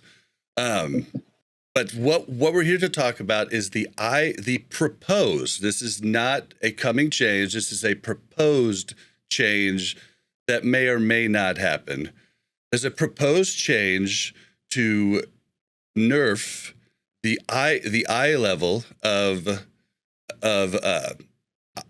TOC and ICC gear. That's the third and fourth raid of Wrath. And it's interesting to me because I hadn't heard anybody else really talking about this, but I suggested it on a show a few episodes back. I can't remember who was on, but if anybody remembers that sound clip, can send me a timestamp or something. I would love to see that. But my exact suggestion was twofold. I had never liked the huge jump from Ulduar to TOC in gear. It made me feel upset. Oh, I got to turn those off. It made me upset, and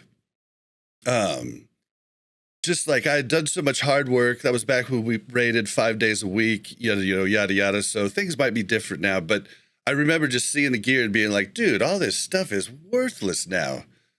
Like, and I was so mad. And it actually was like shortly after that, mid TOC is when I quit WoW. Didn't come back until Kata, and then mid Kata quit WoW for good until Classic. But I didn't like that way they started to make the gear from just the raid prior kind of irrelevant, and that's where I felt like this started. So I suggested either nerf TOC and ICC gear or buff Ulduar gear. I didn't want to buff Nax gear because it's just way too easy, but I was like, you could do that, like just buff the hard modes of Ulduar or something. But I was just basically, my whole thought was I didn't want a huge jump between tiers. So they just came out. I haven't heard anybody else talk about this besides me prior. They just came out with basically my exact thoughts in the blue post. So I don't really have to blame now. Great. So last time on the show, when I brought it up, whoever was guesting on the show didn't put up an argument. I don't know if they agreed or not, but they didn't put up an argument, so I don't know. So I thought it fitting, since the blue post basically explains my stance. I thought it'd be good to bring on alternate opinions. So we've got Scotty and Rugs here, do not like the proposed change. And then ClassicGho, as far as I understood yesterday, really doesn't have an opinion on it quite yet. So he's kind of just, and it's kind of nice to have like new blood for the conversation. So that's what the conversation is going to be. let's get into it. Rugs. Bobby, we need to have a talk about this World of Warcraft Classic. Do I look like I know what a WoW token is? Sorry about that. Go right ahead, Scotty. Yeah, I'm not really happy with him interrupting me as I was about to speak, if I'm honest with you. But I'll let it go. I'm in a good mood. It's pre-patch tomorrow. So anyway, I was going to say, Rugs, I'd like to hear your opinion. I watched your rant video because I like your rant videos more than your normal videos, if I'm completely honest. Like, you know, I don't mean that being funny. I do, because you generally say the things that I say and the things that you probably get shot down for as well. Because, you know, we talk from a perspective of, well, I'm not going to say from a private server perspective, more from a, you know, I personally don't understand the need of keeping Ulduar relevant. You know, what they need to do, in my opinion, is learn from their mistakes. They said themselves in that post that Ulduar was well thought out. It was a well received raid. Everyone enjoyed it, but it was short lived because it was only 3.5 months. So surely the easiest thing to do is do it longer. That's it, and make no other changes. Just do Ulduar longer to the point where we don't want to go and do it anymore. Exactly, and that's a totally normal thing to happen as well. One, everyone has been asking for Ulduar to be long just to begin with. Everyone wants to get all the time in the world to do Ulduar, to progress it if you want to, or to farm all the fun raids, to go for all the achievements, to collect the mounts from the achievements and doing Yogg Zero. We want Ulduar to last a super long time. I think everyone is on board with that, just from the average player all the way to Blizz devs to guys like you and me. That's completely reasonable, but no matter what, and this is speaking from my experience, but like no matter what, at the end of the day, that content gets old soon enough. It does. Like I don't know how much longer I can keep doing the whole Ulduar, 4-hour long raid night, doing the same crap over and over and over again. It happens all the time with every phase. Hell, I remember when we were begging for Black Temple to come out. Begging for it to come out. And once it came out, we were pumped. We, ran with it for a while. But after some time, like, it just gets old. There's a ton of bosses in there. It's a long grind of a raid. And the next thing you're praying for is just like, please, Blizzard, give us something new. We need ZA. We need Sunwell. And it's just a normal thing that happens with every raid tier. So, Scotty, I loved the points that you were making that Blizzard felt like it didn't last long enough. I think that's a great perspective. But easy fix, make it last longer. I think eye level squishing just adds a mountain of work and balance issues and changes the whole forecast and horizon of the expansion for no good reason. So what about, so now I'm going to come at it from the other perspective of, let's say I was on board with the level squish, which I'm not, and I've got a lot more to talk about other than just that one single point of making Ulduar longer. But what if they did do the level squish, but at the point TOC releases, we get an anti-chamber skip? So the portal is automatically open to go straight to Colagan and the Keepers. Because ultimately, the thing about Ulduar, for me personally, having farmed Ulduar many times, the most annoying part is the getting Flame Leviathan down, XT down, and getting there. So if you could just skip that first quarter, so maybe even going past Colagan, maybe it's actually the portals open at Auria, basically. So you've just got the Keepers, to shorten it. Because let's face it, once you're doing TOC 25 heroic, no matter what they do with the eye level, it's still going to be better gear than Ulduar. And now you've got to go back to Ulduar with your better gear, even after a 13 eye level squish, to then clear all that first bunch of bosses that you just probably don't want to do anymore anyway. Well, that's kind of the whole thing, is that like people are going to go back to Ulduar a ton. But I feel like it's going to feel really bad when you're just sharding everything. I mean, I guess you could bring some alts in your raid, but that's going to feel bad because you're going to be going slower, But I do think that it's very possible they do put the skip in because, to my knowledge, like I didn't raid a ton in TBC. I raided a ton in Wrath, a ton in Vanilla, but not in TBC. The whole skip to... The whole 3-boss skip in BT and the Lady Vash and KT skips, those were never in the game, right? Like, those are new to Classic, right? The BT skip was in. BT Skip was in? Okay. Originally, if I remember rightly, yeah. I mean, going back that far, I couldn't differentiate between original TBC and TBC private servers, if I'm honest with you, but... Yeah, so I mean, I feel like at least the Lady Vash and KT skips weren't there, but I could be wrong. I just remember doing the research when the skips were coming in for the show, and just hearing people say it was or wasn't like that, like so much hearsay. But, I don't think the bridge was ever down in SSC. Yeah, I'm fairly sure that that wasn't the case. But again, trying to remember that many years back when I struggle remembering my own kids' names is a bit challenging. I mean, I do like the just making the Ulduar phase longer. I do like that. It still doesn't solve my problem of like just the big gear jump. Like, what do you guys like about the big gear jump?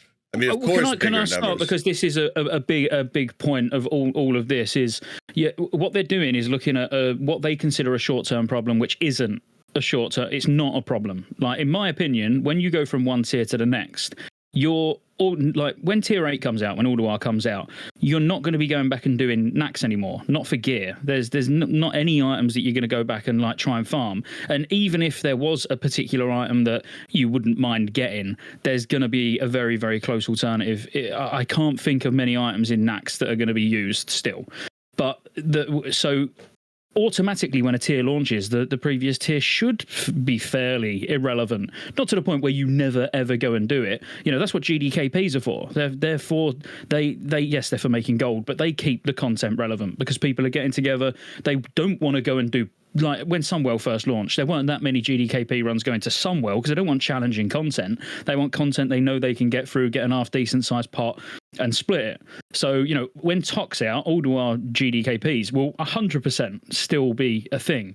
But looking at a more long-term problem, you need the gear from TOC to go into ICC. The whole point of TOC's gear is I'm not going to say catch-up gear for ICC, but the gear is at that item level because ICC is a step up in difficulty. And if it wasn't a step up in difficulty, why add a buff? Why do you need a stacking buff in ICC if the content is actually tuned for the relevant item level that there is already? So squishing the item level by 13, you're now not going to be as powerful. So the majority of guilds are now going to need that buff even quicker. If there wasn't a buff in ICC and it relied solely on gear, then I'd say, oh, all right, yeah, fair enough. But it's really contradictory to add an item level squish and a buff to your player power when surely it's one or the other. If the buff needs to be there, and it needed to be there back in the day when we had the higher item level, surely it needs to be in the game again now, but even quicker than we had it before, if that makes sense. Remind me if I'm wrong. Like, they still haven't said they still haven't said how they're going to do the buff, right? Like, it might be that the buff, you can choose what buff you want right at the start of ICC. I think that's what I read a while back. Is what that's what they want towards. To do. Yeah, they want to have it as a toggle, so you can pick either 0, 5, 10, 15, 20, 25, 30. But think about that. The majority of, like, when you think about Classic, and there are, don't get me wrong, there's some great guilds out there, the speedrunning community, all of that. These really, really high skilled players. But then there's a lot of dad guilds, and there's a lot of people that, play the game now for fun, not for a challenge. If they wanted a challenge, they'd play retail. So I'm all for having difficult content, don't get me wrong. But on the basis the vast majority of guilds are going to need the buff to be able to even kill Lich King, probably on normal, you're gonna that's just needed for the Classic community, because we're not like top pro gamers anymore. We're all past, or most of us are past that. So then squishing the item level at the same time, it just doesn't. I can't get my head around it. I don't understand the decision whatsoever. Well, do you think, like, that's a good question I have, because I felt like I had never done Sunwell, and I felt like Sunwell Raid was on par with a lot of the hard modes in Ulduar as far as difficulty day one, and especially Lady Vash and KT, I thought were more difficult than anything we're really gonna, like, pre-nerf, anything we're really gonna see in Wrath. Are you of the same opinion? Like, would it be that bad to make the raids a little bit harder towards the end? I like easy raids in the beginning, but towards the end, I think it's neat to have the hard ones. But For sure. And to your point, I've always said and am of the belief that Ulduar is pretty similar in difficulty to Sunwell Plateau, but has a little more than double the amount of bosses. So it's basically the exact same raid, but you can expect double the amount of progression potentially, double the amount of raid time spent in it, and it's pretty much the same amount of difficulty and satisfaction when you do kill those progression bosses in Sunwell versus Ulduar. I think they're very similar, but to that point, if we want the content to continue to be difficult in TOC, why not buff TOC and make TOC harder? I don't want the eye level to squish us and make the player power feel less. Make the raids harder. They did it already once with Nax. They gave us about roughly 30% buff on all the bosses in Nax, which I think was a great decision. They didn't have to do that. Nax is already easy breezy. It's not like you can make Nax any harder than it actually is, but that was a great decision by Blizzard. And I think you could do a similar thing with TOC. I think the worst option of the two is eye level squish, because that just makes the players feel worse, and that's just like an anti-fun decision on making the content harder. Do you really want to be forced? Sorry, Bob. No, do you really? So Yogg plus 0, or just say Yogg hard mode, not even 0. 1, 2, 3, whatever. Do you really, during TOC, when you're doing, tribute to immortality runs or tribute to insanity runs or whatever, you're doing TOC at the hardest difficulty with, no deaths and all of that. You're doing that each week.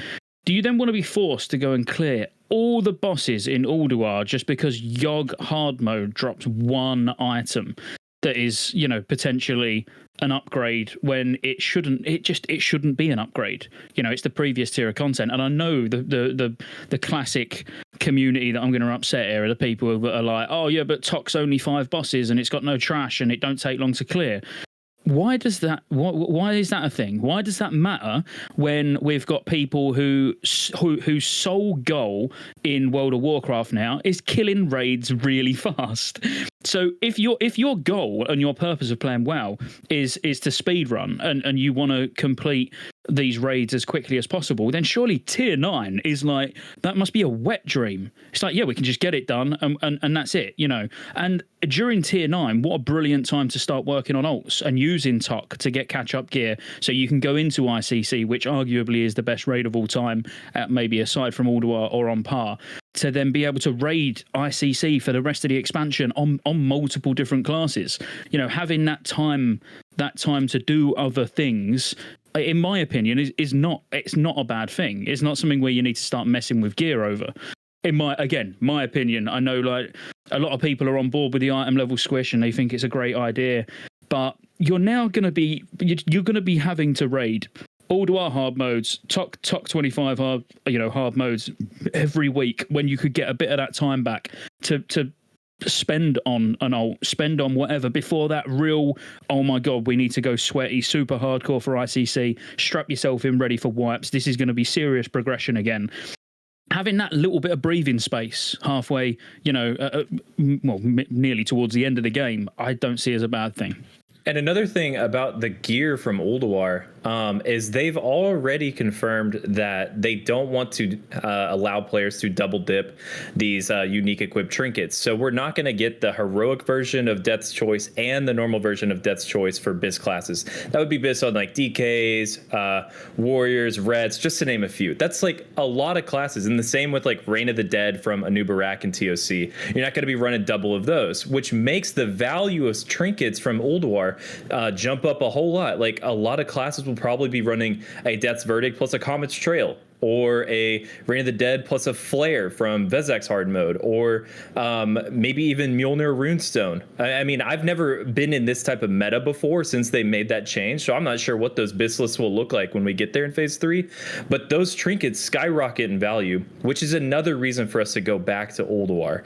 And that also includes Old 10-Man, if you include Mjolnir Runestone in the equation, or even... what's the one? Dark Matter. I mean, who knows what trinkets are going to be BIS in that phase right now? Now, yeah, good point. I have to definitely agree with you, Scotty, that partly on the going back. This to is all old your fault. raids. There's no sweet talk me now, mate. That's not how this works.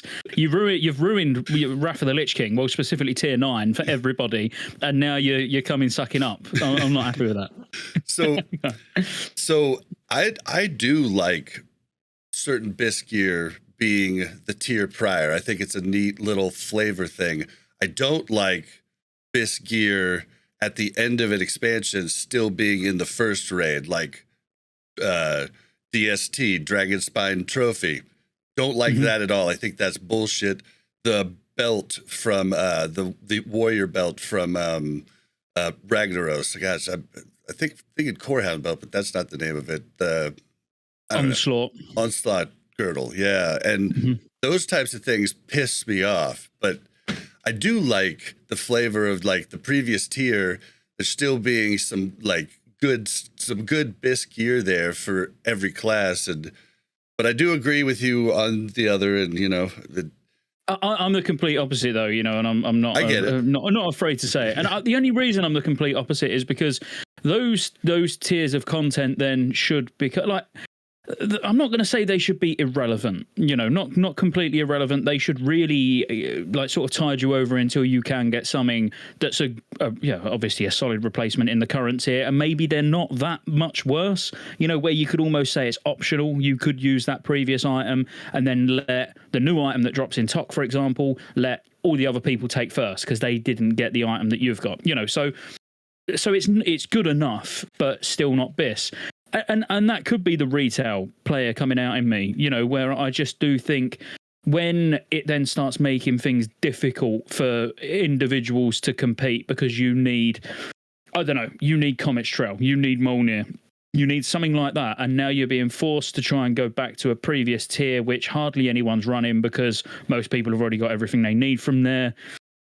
I don't know. I just think the majority, your gear should change from tier 7 to tier 8, from tier 8 to tier 9, tier 9 to tier 10. Is that not why we play the game anyway? We play the game so it's just, you're stuck in a loop, aren't you? Every tier, you're getting a new set of gear. I mean, I'm not that bothered at the same time. I know what you're saying. And when you think about DST and things like that, it's fine to a certain extent, but shouldn't really be the design philosophy. If you was to go through seasons of Diablo, you would expect to get a new set of gear every season. When you go from, all these different games where you would just, as there's new content, you should be able to get a full set of new items that are just better than the previous. I guess for me, I like it when there's a new item. I like it when most of the items are better, and there's like a new item that just, is a little bit lower than that other item that you never got. And then I'm the type of person that can go, well, I'm never going to get that, but saying I'm never going to get DST is just really feels bad. So I guess I'm not talking about I'm talking about gear really more than like trinkets and weapons and things of that sort, like the big ones. Like I'm thinking about gear that's slightly better itemized, than the drop you're going to get, in the new one. But I mean, it's. Well, I think you're always going to have it, though, aren't you? At the end of the day, you're always going to have it. Dark Mooncar Greatness. You don't even need to raid to get it, and it can last you through TOC. Yes, you can replace it in TOC, but you could technically go into. I remember myself using Dark Mooncar Greatness in ICC still in original Wrath of the Lich King as a feral druid. So.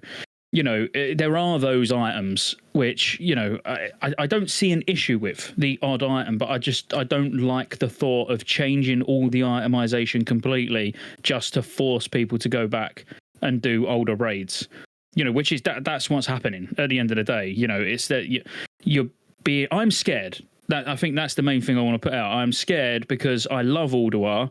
And I really don't want it to just last 3 months. Is this them saying, well, we are going to go through Wrath of the Lich King super fast?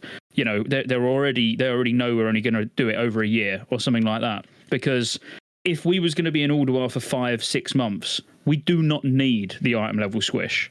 It's just literally not required whatsoever. Because if you haven't got everything you need in Ulduar by the time TOC comes out and we're in there for 6 months, then you probably haven't been raiding every week.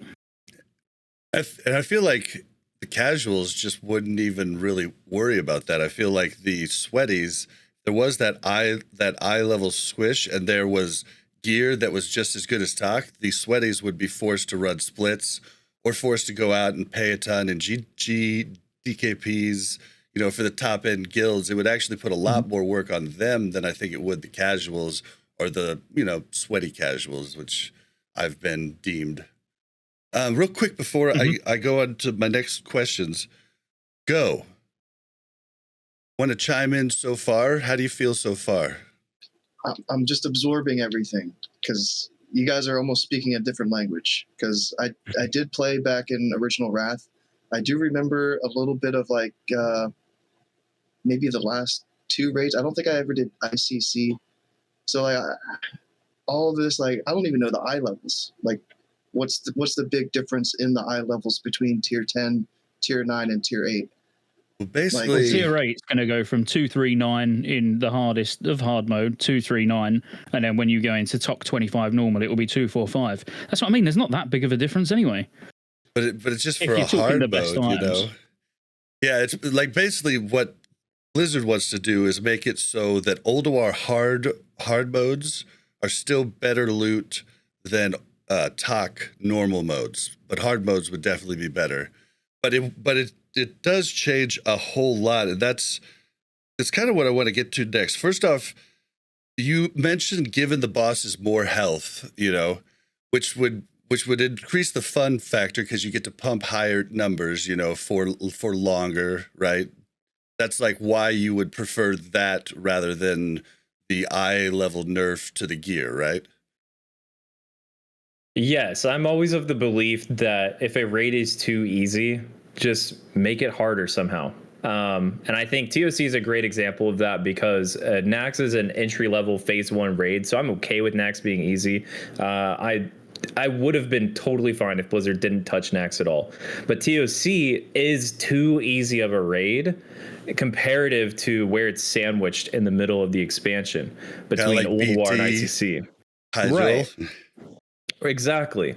And so I think it would be really cool and satisfying for TOC to be buffed, at least a little bit. There's a lot of ways you could do it too. A million different ways you could buff TOC. I've seen them in my experience for years and years and years, and some are way more fun than others. But either way, a unbuffed version of TOGC, on top of the fact that Blizzard has already told us that they're not going to share, or they're going to share IDs between normal and heroic. So the raids themselves are already cut in half. You're not doing a normal and heroic. You're only doing heroic or potentially like one normal boss. If it was unbuffed and we have this, that raid is going to be over so fast. So insanely fast. You are in and out of there. It is just a loot pinata and you're logging off for the day or for the week potentially. That makes your in-game time played potentially 25 minutes. Like, that's insane to me because the loot from 25 heroic is so good that you probably don't even need to do 10-man heroic unless you're getting like one bis item on some random off piece. It is so fast that adding any more obstacles to phase 3 is just going to absolutely murder all engagement with players in phase 3. If you nerf the eye level, then hell, like, what the hell do they have to log in for? See, okay, I don't know what private servers were like. It's probably a lot easier just because like internet connections, widescreen for more add-ons. I mean, you name it, the tons of different things, better players, understanding of the game, but originally, when we did TOC, it was actually really hard for the first, 3-4 weeks. But then once we started getting the gear, it really jumped up to being a lot easier. And I feel like that's because the gear jumped so much. But I could be wrong. But the ice. Okay, do you guys agree with this? If they do keep the gear in and don't squish it, the ICC buff needs to come out just like it did prior, 1 week at a time, right? Well, real quick about the ICC buff. It didn't actually come out 1 week at a time. I said that in my video, and I was actually wrong when I said that. Someone corrected me. It was delayed. I want to say they added 5% every like 2 or 3 weeks, all the way until they hit 30%. Just to that point about the buff, though, I agree 100%. They need to delay that 30% buff as long as possible, as long as humanly possible.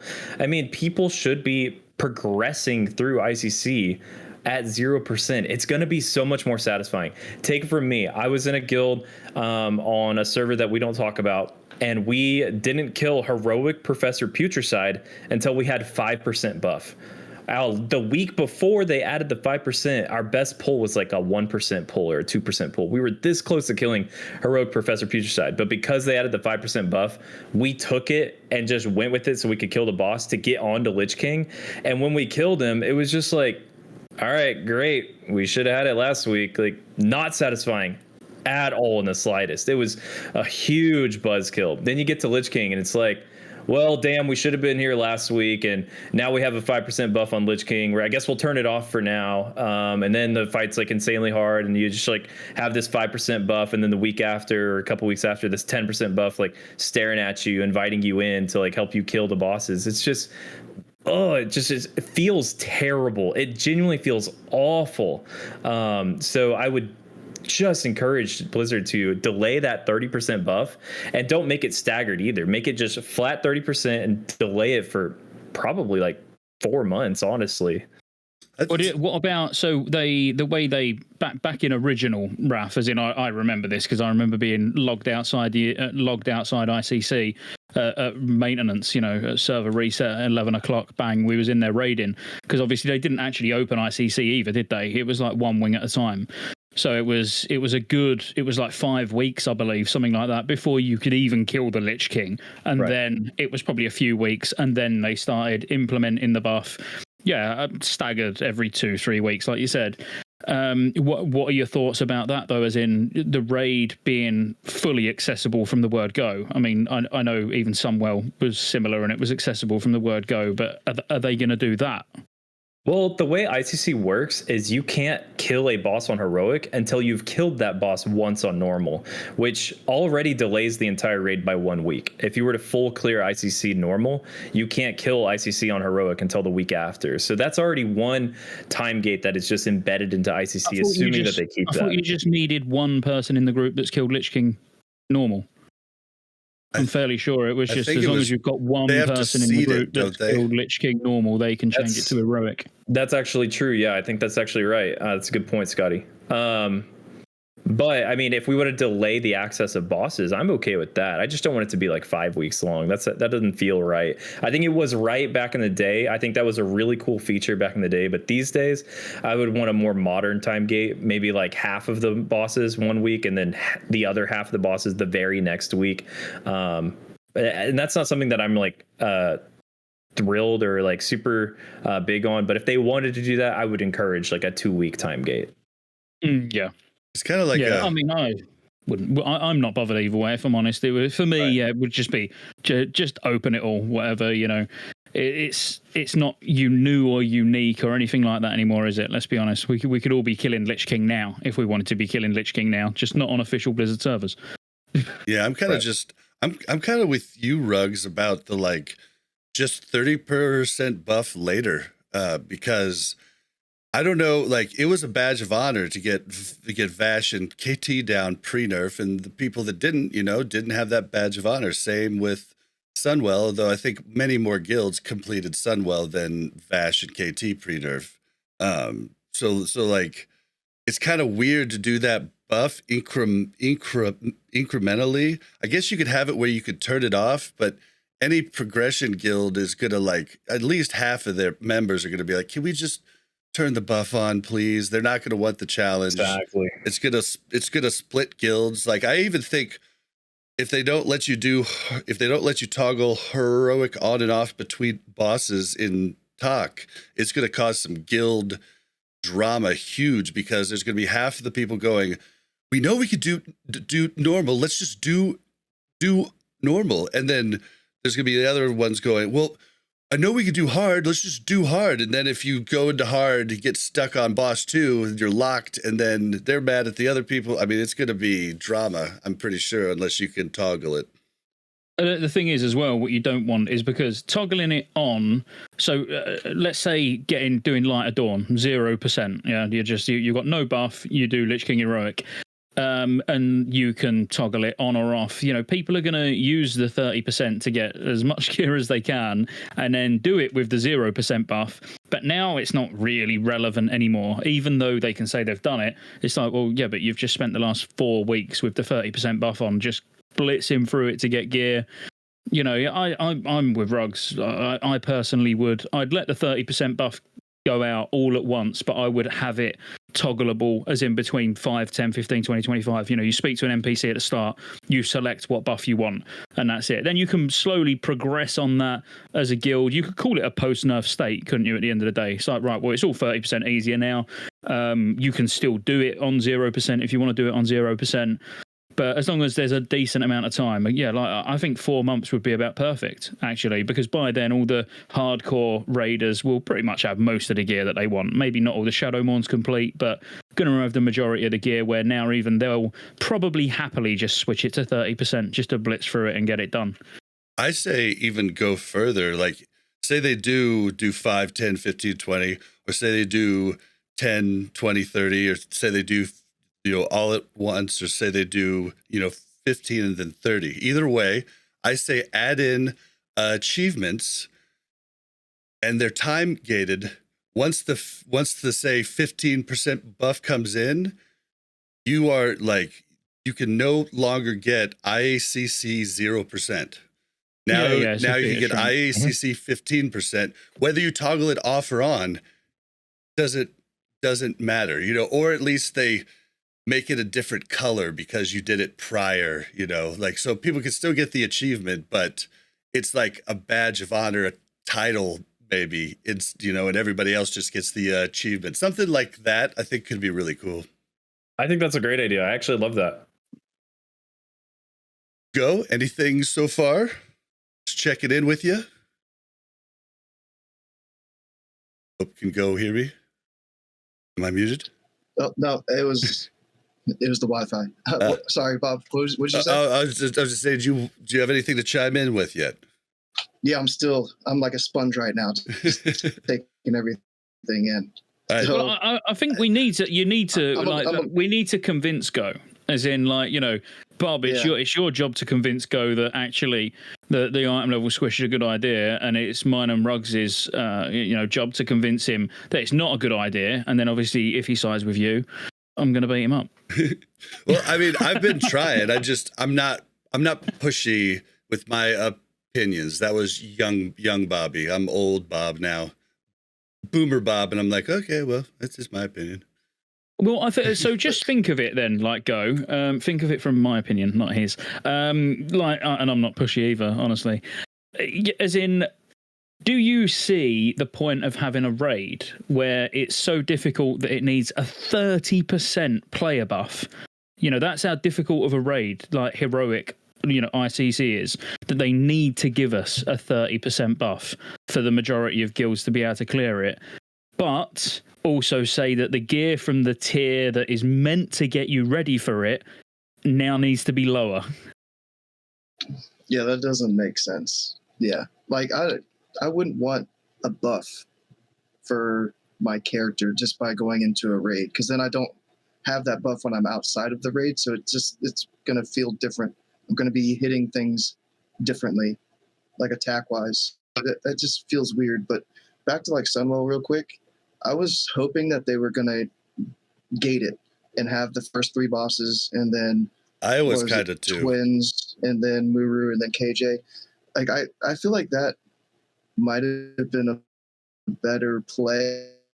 So if there's a situation like that where it could be gated buys in Wrath, I would be for like a couple week gate of the bosses. Yeah, that just screws over the server first people, or the world first people, and the speed running people. But honestly, I don't care. They're the minority, but they're definitely the ones that most people watch, and it's pretty entertaining. So I see both sides of that coin.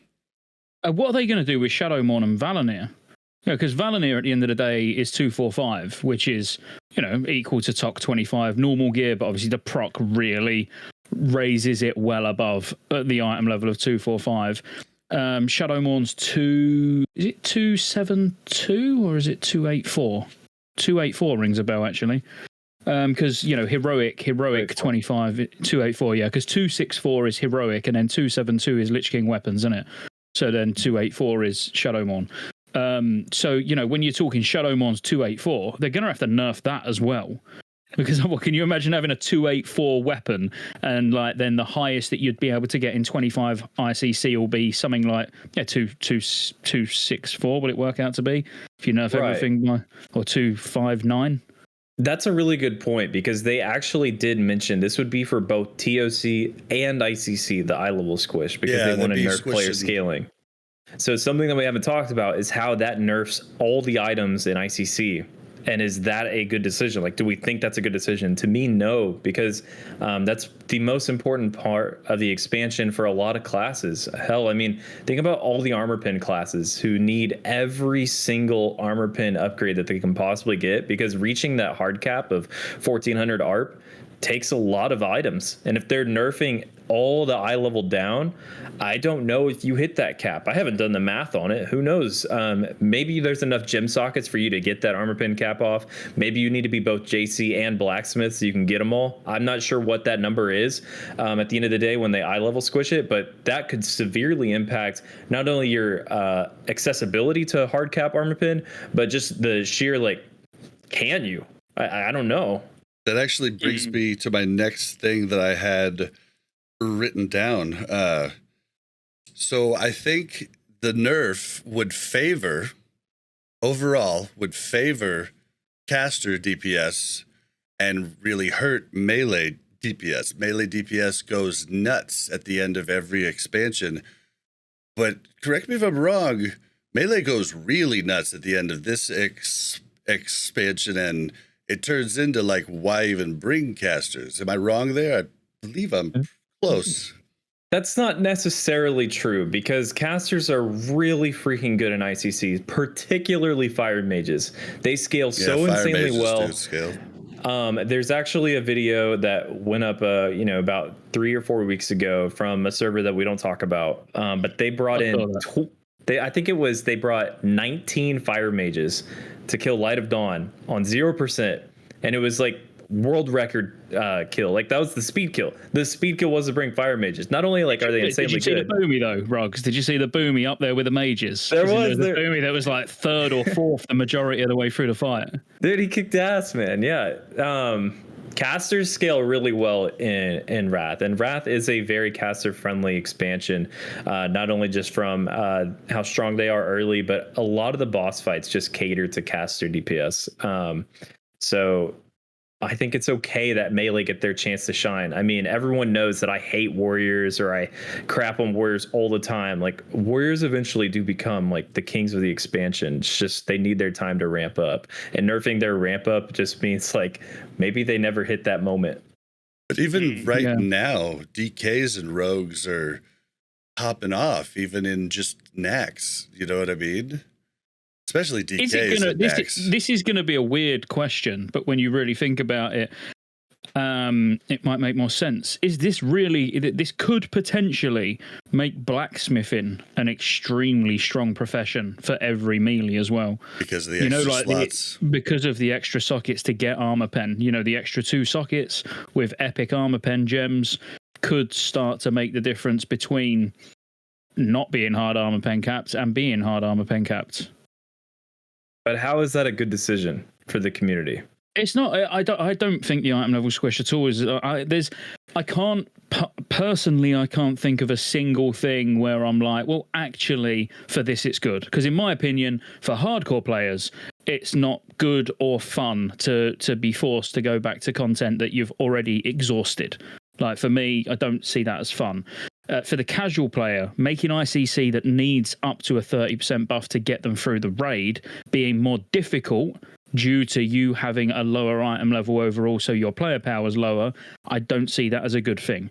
Setting us up for future expansions, when what are you gonna do come Cataclysm? And then like Cataclysm has a ridiculous jump in item level. Are they gonna go, well we don't want that amount of jump, and then we start all over again? Change it, if not give us a completely different expansion. That's what I'm hoping, because you're very much the retail minded, and like that is the mindset, but like I am not that way. And I don't know, I used to be the majority of the Classic population, but I'm not so sure that my boomer ass is still in the majority. I feel like there's a whole lot of people, more people on your guys' side, and want that larger jump in the next tiers. And like it, I know pretty much for a fact, if Cataclysm goes the same way it did,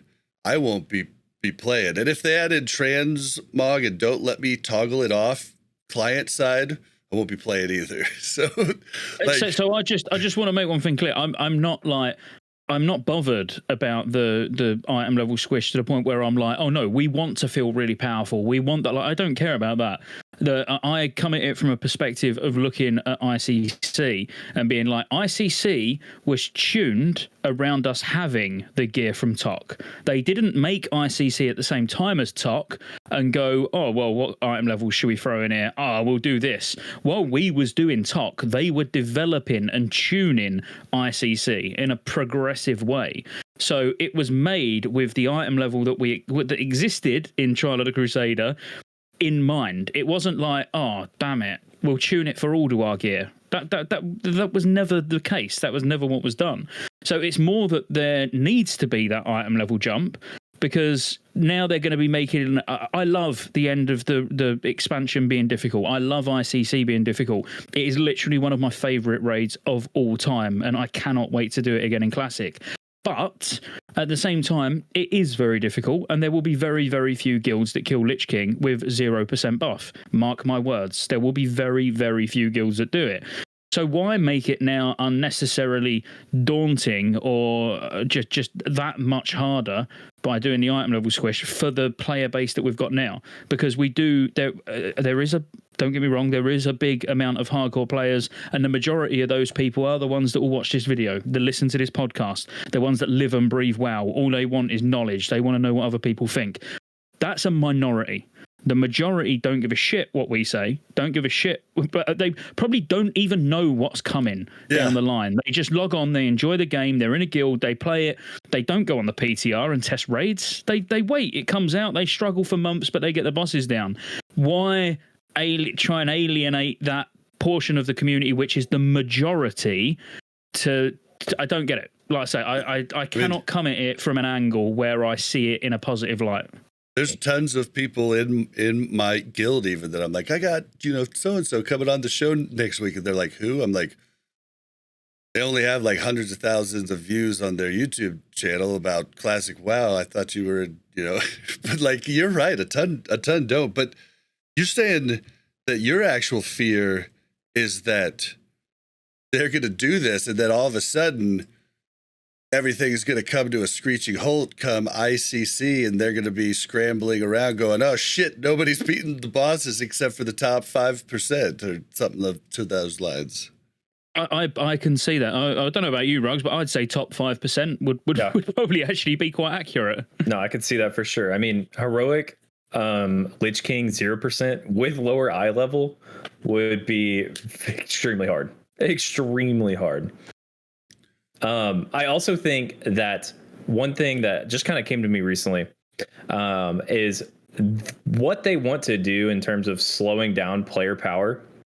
And Bob, you talked about this earlier about how last time you did TOC back in the day, it felt like after like 1 or 2 weeks, y'all were so much stronger.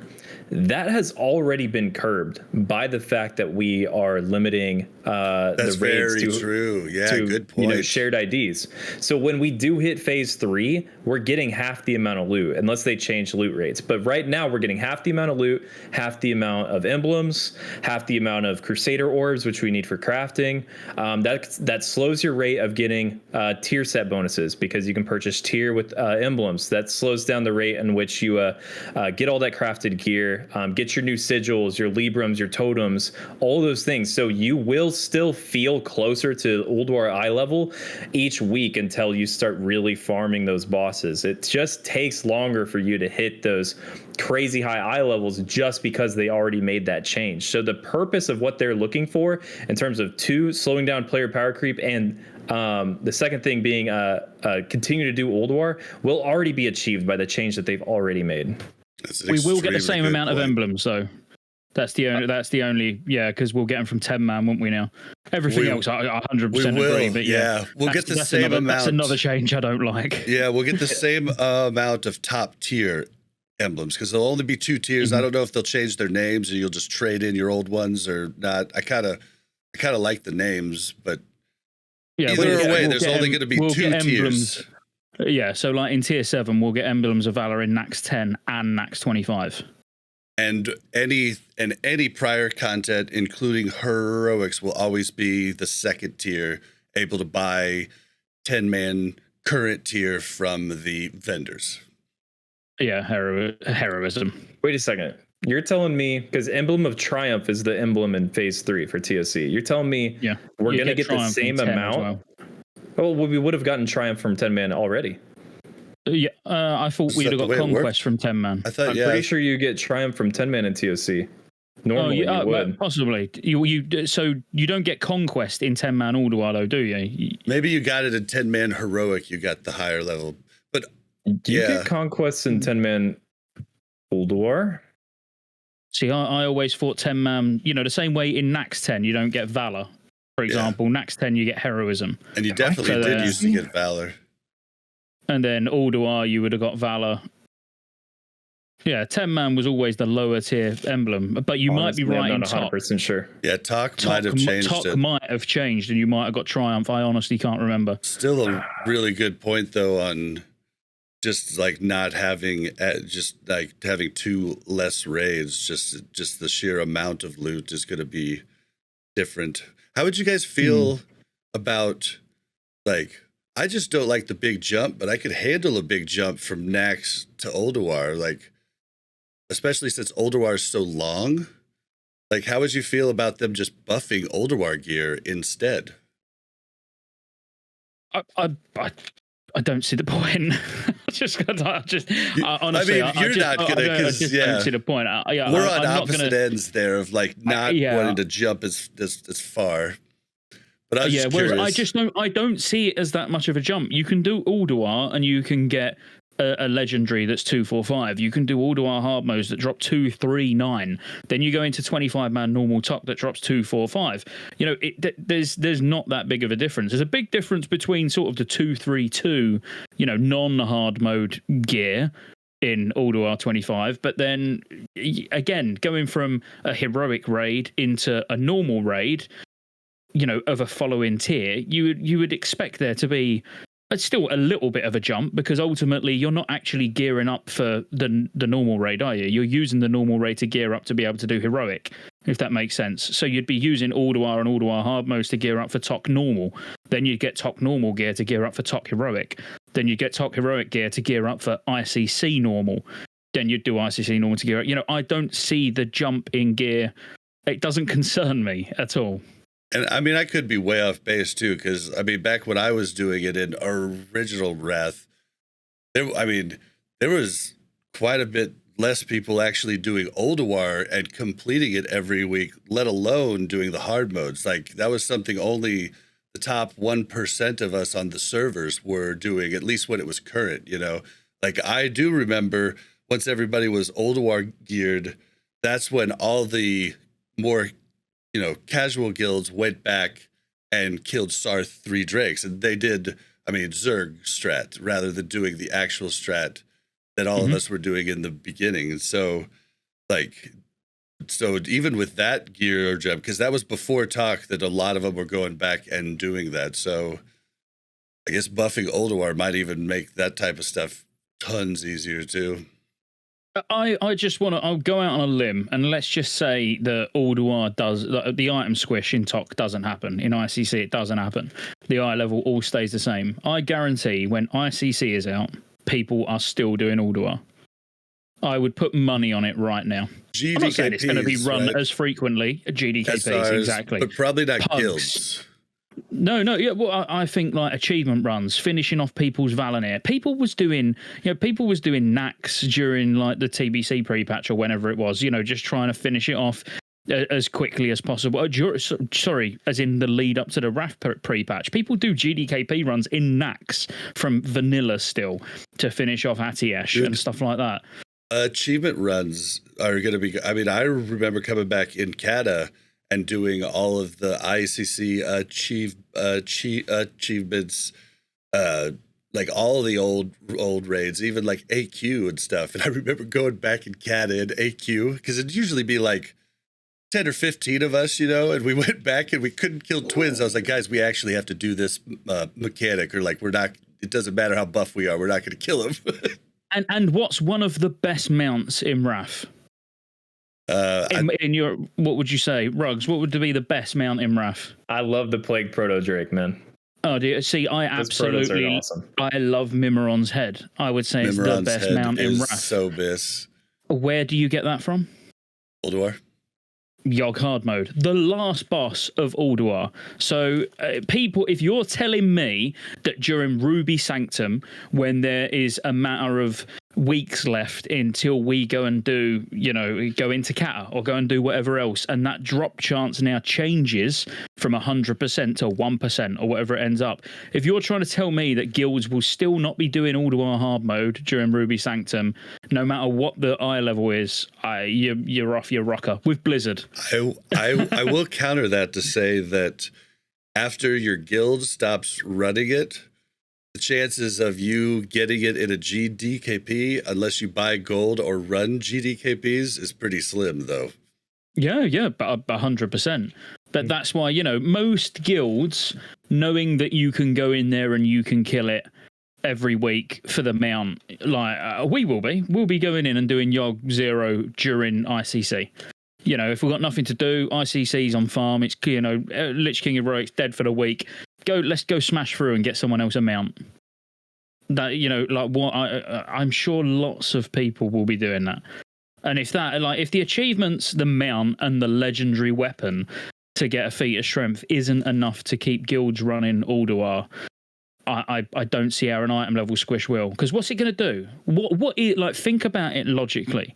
The item level squish will only extend Ulduar's lifetime for as long as TOC.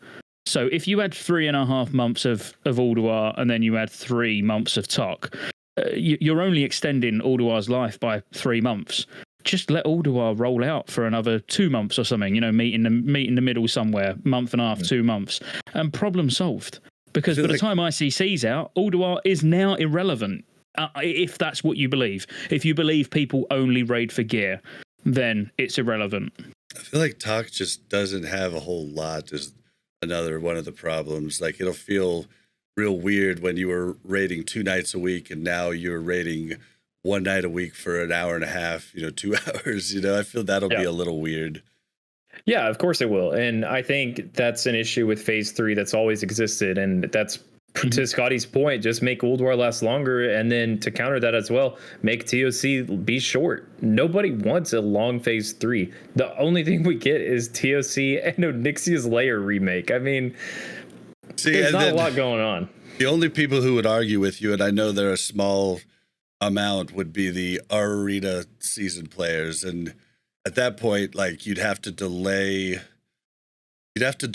Arena season gear or something, and like have that gear come in kind of like, a few weeks into the season. If we, make Ulduar longer, that's one of the big problems they've run into throughout, is that whole gear jump where all of a sudden you have to PvP, but on the same side, to be the best, you have to PvE too. So I don't know. But what about, so if they used Onyxia as the filler raid? So season 1 PvP will be Nax and just everything we expect, EOE, SAF. Season 2 PvP will go out alongside Ulduar, which you could keep out for, let's say, 5 months. Then Season 3 will start when they launch Onyxia. 232 eye level in 10 man, 245 in 25. Still got that jump like what you would have. And then you keep Onyxia out for... So you're still doing Ulduar. You'd still be doing Ulduar because there's still lots of gear and there's not that much that drops from Onyxia. And then Onyxia starts Season 3 and you keep that out for 6 weeks. Something like that. So that's another 6 weeks where you're still doing Ulduar, but you have got an extra boss that you can go and do now on 10 and 25. Then you launch Tok. So Tok would launch halfway through the arena season. Now people will be like, yeah, but the arena season gear will be better than what you can get in Ulduar, whatever. Yeah, but yeah, I mean, something's got to give. It's still easier than squishing all the item level. Yeah, I think it's great. Yeah. I don't know, go. What do you got, man? We're getting close to wrapping it up. I was thinking of like moving things around too, and how Onyxia could be used. So that sounds like something that would work out. Just put Onyxia first. Gives people something to do. It's kind of like ZA. ZA was that little filler raid, and that gave me something to do like every 3 days. So yeah, I'm kind of like nervous about the whole TOC thing. It's sounding like it's going to take less than an hour and a half, like an hour for guilds to clear. And if that's the only raid like that we do for the week, that would feel bad. Like I like having those 3-hour raid nights. So I wouldn't want to be in a guild that just ditches Ulduar when TOC comes out and we're only chilling for an hour a week together. Like I would way prefer still doing Ulduar too. Well, I think guilds are going to still do Ulduar. It's just going to be like the gear's going to be like, because at that point, you know, like you're going to be seeing all the big numbers in TOC. But I mean, you're still going to want things from Ulduar. So I think a lot of guilds will still go for that. But I think, you know, average guilds aren't going to go for the hard modes and stuff like that. Like, you know, so I don't know. I think, I mean, oh, sorry. I want that power jump too. Like I haven't seen a big power jump as a Boomy in Classic or TBC yet. And I was kind of looking forward. Like I heard that there's a, like the dog's crit cap with you. Yeah. the crit cap for Boomies, you can get to like 100% crit in your lunar phase. And that item level squish, I heard, is going to like make it harder for us to get to that cap. And I want to get to that cap as soon as I can. So I'm leaning towards that side that's saying, you know, no item level squish. Yes. Oh, sorry. I thought the mic was muted. Oh, okay. Well, we won. Good job, Bob. Maybe next time. Maybe next time. Well, it's okay to have different opinions, and it's okay to speak your mind. Who knows? Maybe there's even better ideas that have come up. Maybe there's some good ideas that Blizzard can take out of this. I hope, you know, and we're just gonna have to see what happens. The one thing I have enjoyed through this classic journey with the some changes is it keeps it interesting, and it keeps me able to talk on a show about it. It keeps you guys able to make content about it too. So I mean, no changes might have been like, you know, might have been killer for us, you know, because it kind of killed a lot of the original classic creators. Because once the classic came out, they're like, well, devs aren't changing anything. There's no news. There's nothing to really do. So I'm kind of happy for them twiddling with stuff, and it seems like they're trying a lot harder now to keep their finger on the pulse of what everybody wants and what could be good for the game. At the same time, I don't want them to bend over and do what everybody wants every time. Like sometimes it's okay to just do something for your children that, you know, they don't want to do, but you feel is best. I'm glad you see it like that, because when I read this kind of news, I have like many heart attacks. I'm like, oh my God, no, what is Blizzard doing? Like, who's on the community council? Who thinks this is a good idea? And I freak out. But you're like, God damn it, Bob. Truthfully, like, I do really, really like that Blizzard is at least trying to think about these things. Like, this shows really good initiative. I like that they care about the content being difficult. That was one of the points of this whole thing, which, like, God, I love that. I love that. I don't think that decision is a good decision with what the eye level squish, but I love that perspective. So, kudos to Blizzard. I do like their perspective and their thought process with these things. So yeah, really, it's great. Yeah, I agree. And it is, there's a lot of people that don't like change. Like when they spoke about heroics, I put a video out that it got dislike bombed. I mean, it's probably one of the lowest amounts of likes on a video I've ever had. It's like 80% likes, 20% dislikes, which normally I hover between sort of 90, 95, 96, around that sort of number. This got like 80% likes, and that was purely because I'm on board with the scaling of heroics and making heroics difficult throughout the expansion, which goes to show people don't want difficult content. They don't want to repeat the same content, and this is what makes me laugh. It will be the same people that are saying, "Oh, I don't want to go back and keep doing heroics every new phase of content," and then they'll be going, "Oh, I really like the item level squish and making me go and do Alduar every week." It's like, make your fucking mind up. I feel like TBC jaded people on heroics, because for the longest time, heroics were harder than Kara, were harder than like most of the stuff in SSC. And like I think it jaded people. I think a lot of people don't realize how unbelievably easy heroics are, even in pre-bis. You don't even really need a tank. Like, you could get through most of them without a tank, and I'm going through the beginning dungeons, two-manning them with my wife. Like, I mean, that's like, the dungeons are easy, guys. Like, so I think a lot of people just don't realize the huge change in ideology from TBC to rest. So their opinion for you, Scotty, might change over time. Yeah, I mean, for me, I like, so this might sound a bit contradictive, but when it comes to that sort of smaller group content like heroics, I like those to stay relevant, because they are something that you can jump in very quick, unorganized, and still do something. I would, if Nax was relevant and I needed to run Nax still when ICC's out, that's not good. Like that, surely everyone can agree, going back to the first tier of raids in the last tier is not good. But doing 5-mans when, you're not raiding, you ain't got that much to do, having a reason to go and do 5-mans, and they're more difficult. See, I'm not even bothered about loot. I don't care. Like, if they don't drop items, whatever. That's why I like gold challenge modes in MOP, because it's just a challenging way to do the content and keep it relevant, and you get a tabard, you get a mount, you get a title, whatever, something that's not giving you any player power. You're scaled down to the original item level. I think it's brilliant. I'm totally cool with that, challenges and stuff. I just think, and it's not something I have to deal with really much, because I'm an above average player. Like, I'm a half 99 parser. Like, I do a ton of research, but there's a ton of average players that think to themselves, well, if they keep making these harder, then I'm going to get left out and I'm not going to have a chance at that gear, and I think that's where a lot of people sit, even if they won't admit it. That's where a lot of them sit. I saw on Go's face, he was thinking exactly that. Sorry, Go. I'm only joking, mate. I'm only joking. But yeah, I mean, I think we've given a lot of people lots to think about. Just the final thought. Do you think this will actually happen? No. Rugs? What a pointless video. God. Oh, God.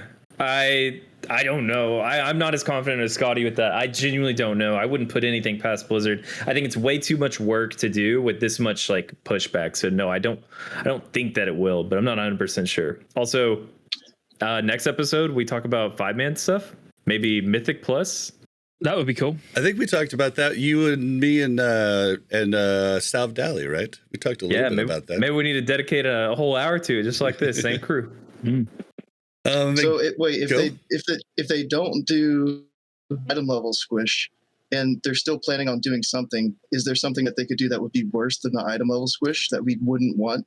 They could have the 30% buff in right at the start. That would suck, I think. Yep. We'll be back in just 2 seconds. I'm being called. No problem. Yeah, I think that would suck bad. I wouldn't like that at all. A good change, and we talk about it, and the community gives their their feedback and then they make a worse change. Well, see, and I'm still on the page where you guys have definitely swayed me a bit to where I'm a little more worried about the item squish, but I still say let it burn, baby. I'd love to see it happen. I'd love to see how we get through it. I'd love to see the amazing private server players struggle a bit. Like, it would be a fun time for me and a fun time for a lot of people, I think, you know. But yeah, I would still like to see it happen, but I am with you where I don't believe it will happen. I think Rugs is right. It's a lot of work. And with this amount of pushback, I've seen more pushback than for it. I think I've only found so far all I know of that agrees with me and likes the change is Duranosaur and Zyrene. And we, and so I think that like it's gonna, it's not gonna happen. But I was trying to stall so we could say bye to everybody. Oh, perfect. Sky is coming back. All right. ClassicGho, where can we find you? On YouTube. I don't really do Twitch much, really. So yeah, just YouTube, ClassicGho. Okay. And then Rugs, where can we find you? Yo, I am on YouTube. I'm Rugs on YouTube. I put up videos on a semi-regular basis. I guess Scotty really likes my React content, so maybe I do a little bit more of that. I'm also on Twitch, twitch.tv/RUGSZ. Planning on doing lots of feral and DK content come Wrath, as well as some enhanced content. So you can catch me playing all three of those melee classes, and that's just kind of my bread and butter. And you guest on a ton of podcasts too, like Classic Live with Crix and Sarth, and Countdown to Classic with Josh Corbett. And you guys used to do a really fun Dalaran Sewers podcast. Is that ever coming back? Maybe. Hopefully. Yeah, I think I killed it. I think I was the last guest. Yeah, it was Ghostful. I ruined it all. Once we're not live, we'll talk about that, because I'm starting something up the second week of pre-patch, which I'd like people involved in, but it's a very, very limited way of entry. Okay. Put it that way. Not everybody could guest on it. Not everybody could even be on it. Okay. It will make sense when I talk to you about it. I don't want to tell the public about it yet. But... Okay. Well, what can you tell the public? Where can they find you right now? Just YouTube, ScotteJaye on YouTube. I'm considering quitting streaming, so yeah, maybe not on Twitch anymore. But no, I'm being serious. Yeah, I may be completely stopping streaming. I've got a very reduced schedule where I'm going to be streaming at the moment Wednesday 9 a.m. till 3 p.m. my time. Friday, just having a few beers Friday nights, and then I think Sunday and Monday. But like, it's in the afternoons. It's not overnight. It's only for 6 hours at a time, something like that. I was considering just stopping streaming completely, 100%. And then I thought, well, I'll cut it down. I want to focus on the game. This is the thing. I love Wrath of the Lich King, and I want to enjoy the game. It's purely for selfish reasons. I'm fortunate enough that I'm in the position where I can stop streaming, sort of don't rely on it. So yeah, I just want to enjoy the game with the guild, focus on the guild, focus on us having fun, put out YouTube content regularly. And if I can be bothered to turn the stream on, then I might, Yeah. I always find it hard when I stream. I'm either being a dick and ignoring my friends that I'm doing stuff with, or I'm being a dick and ignoring chat.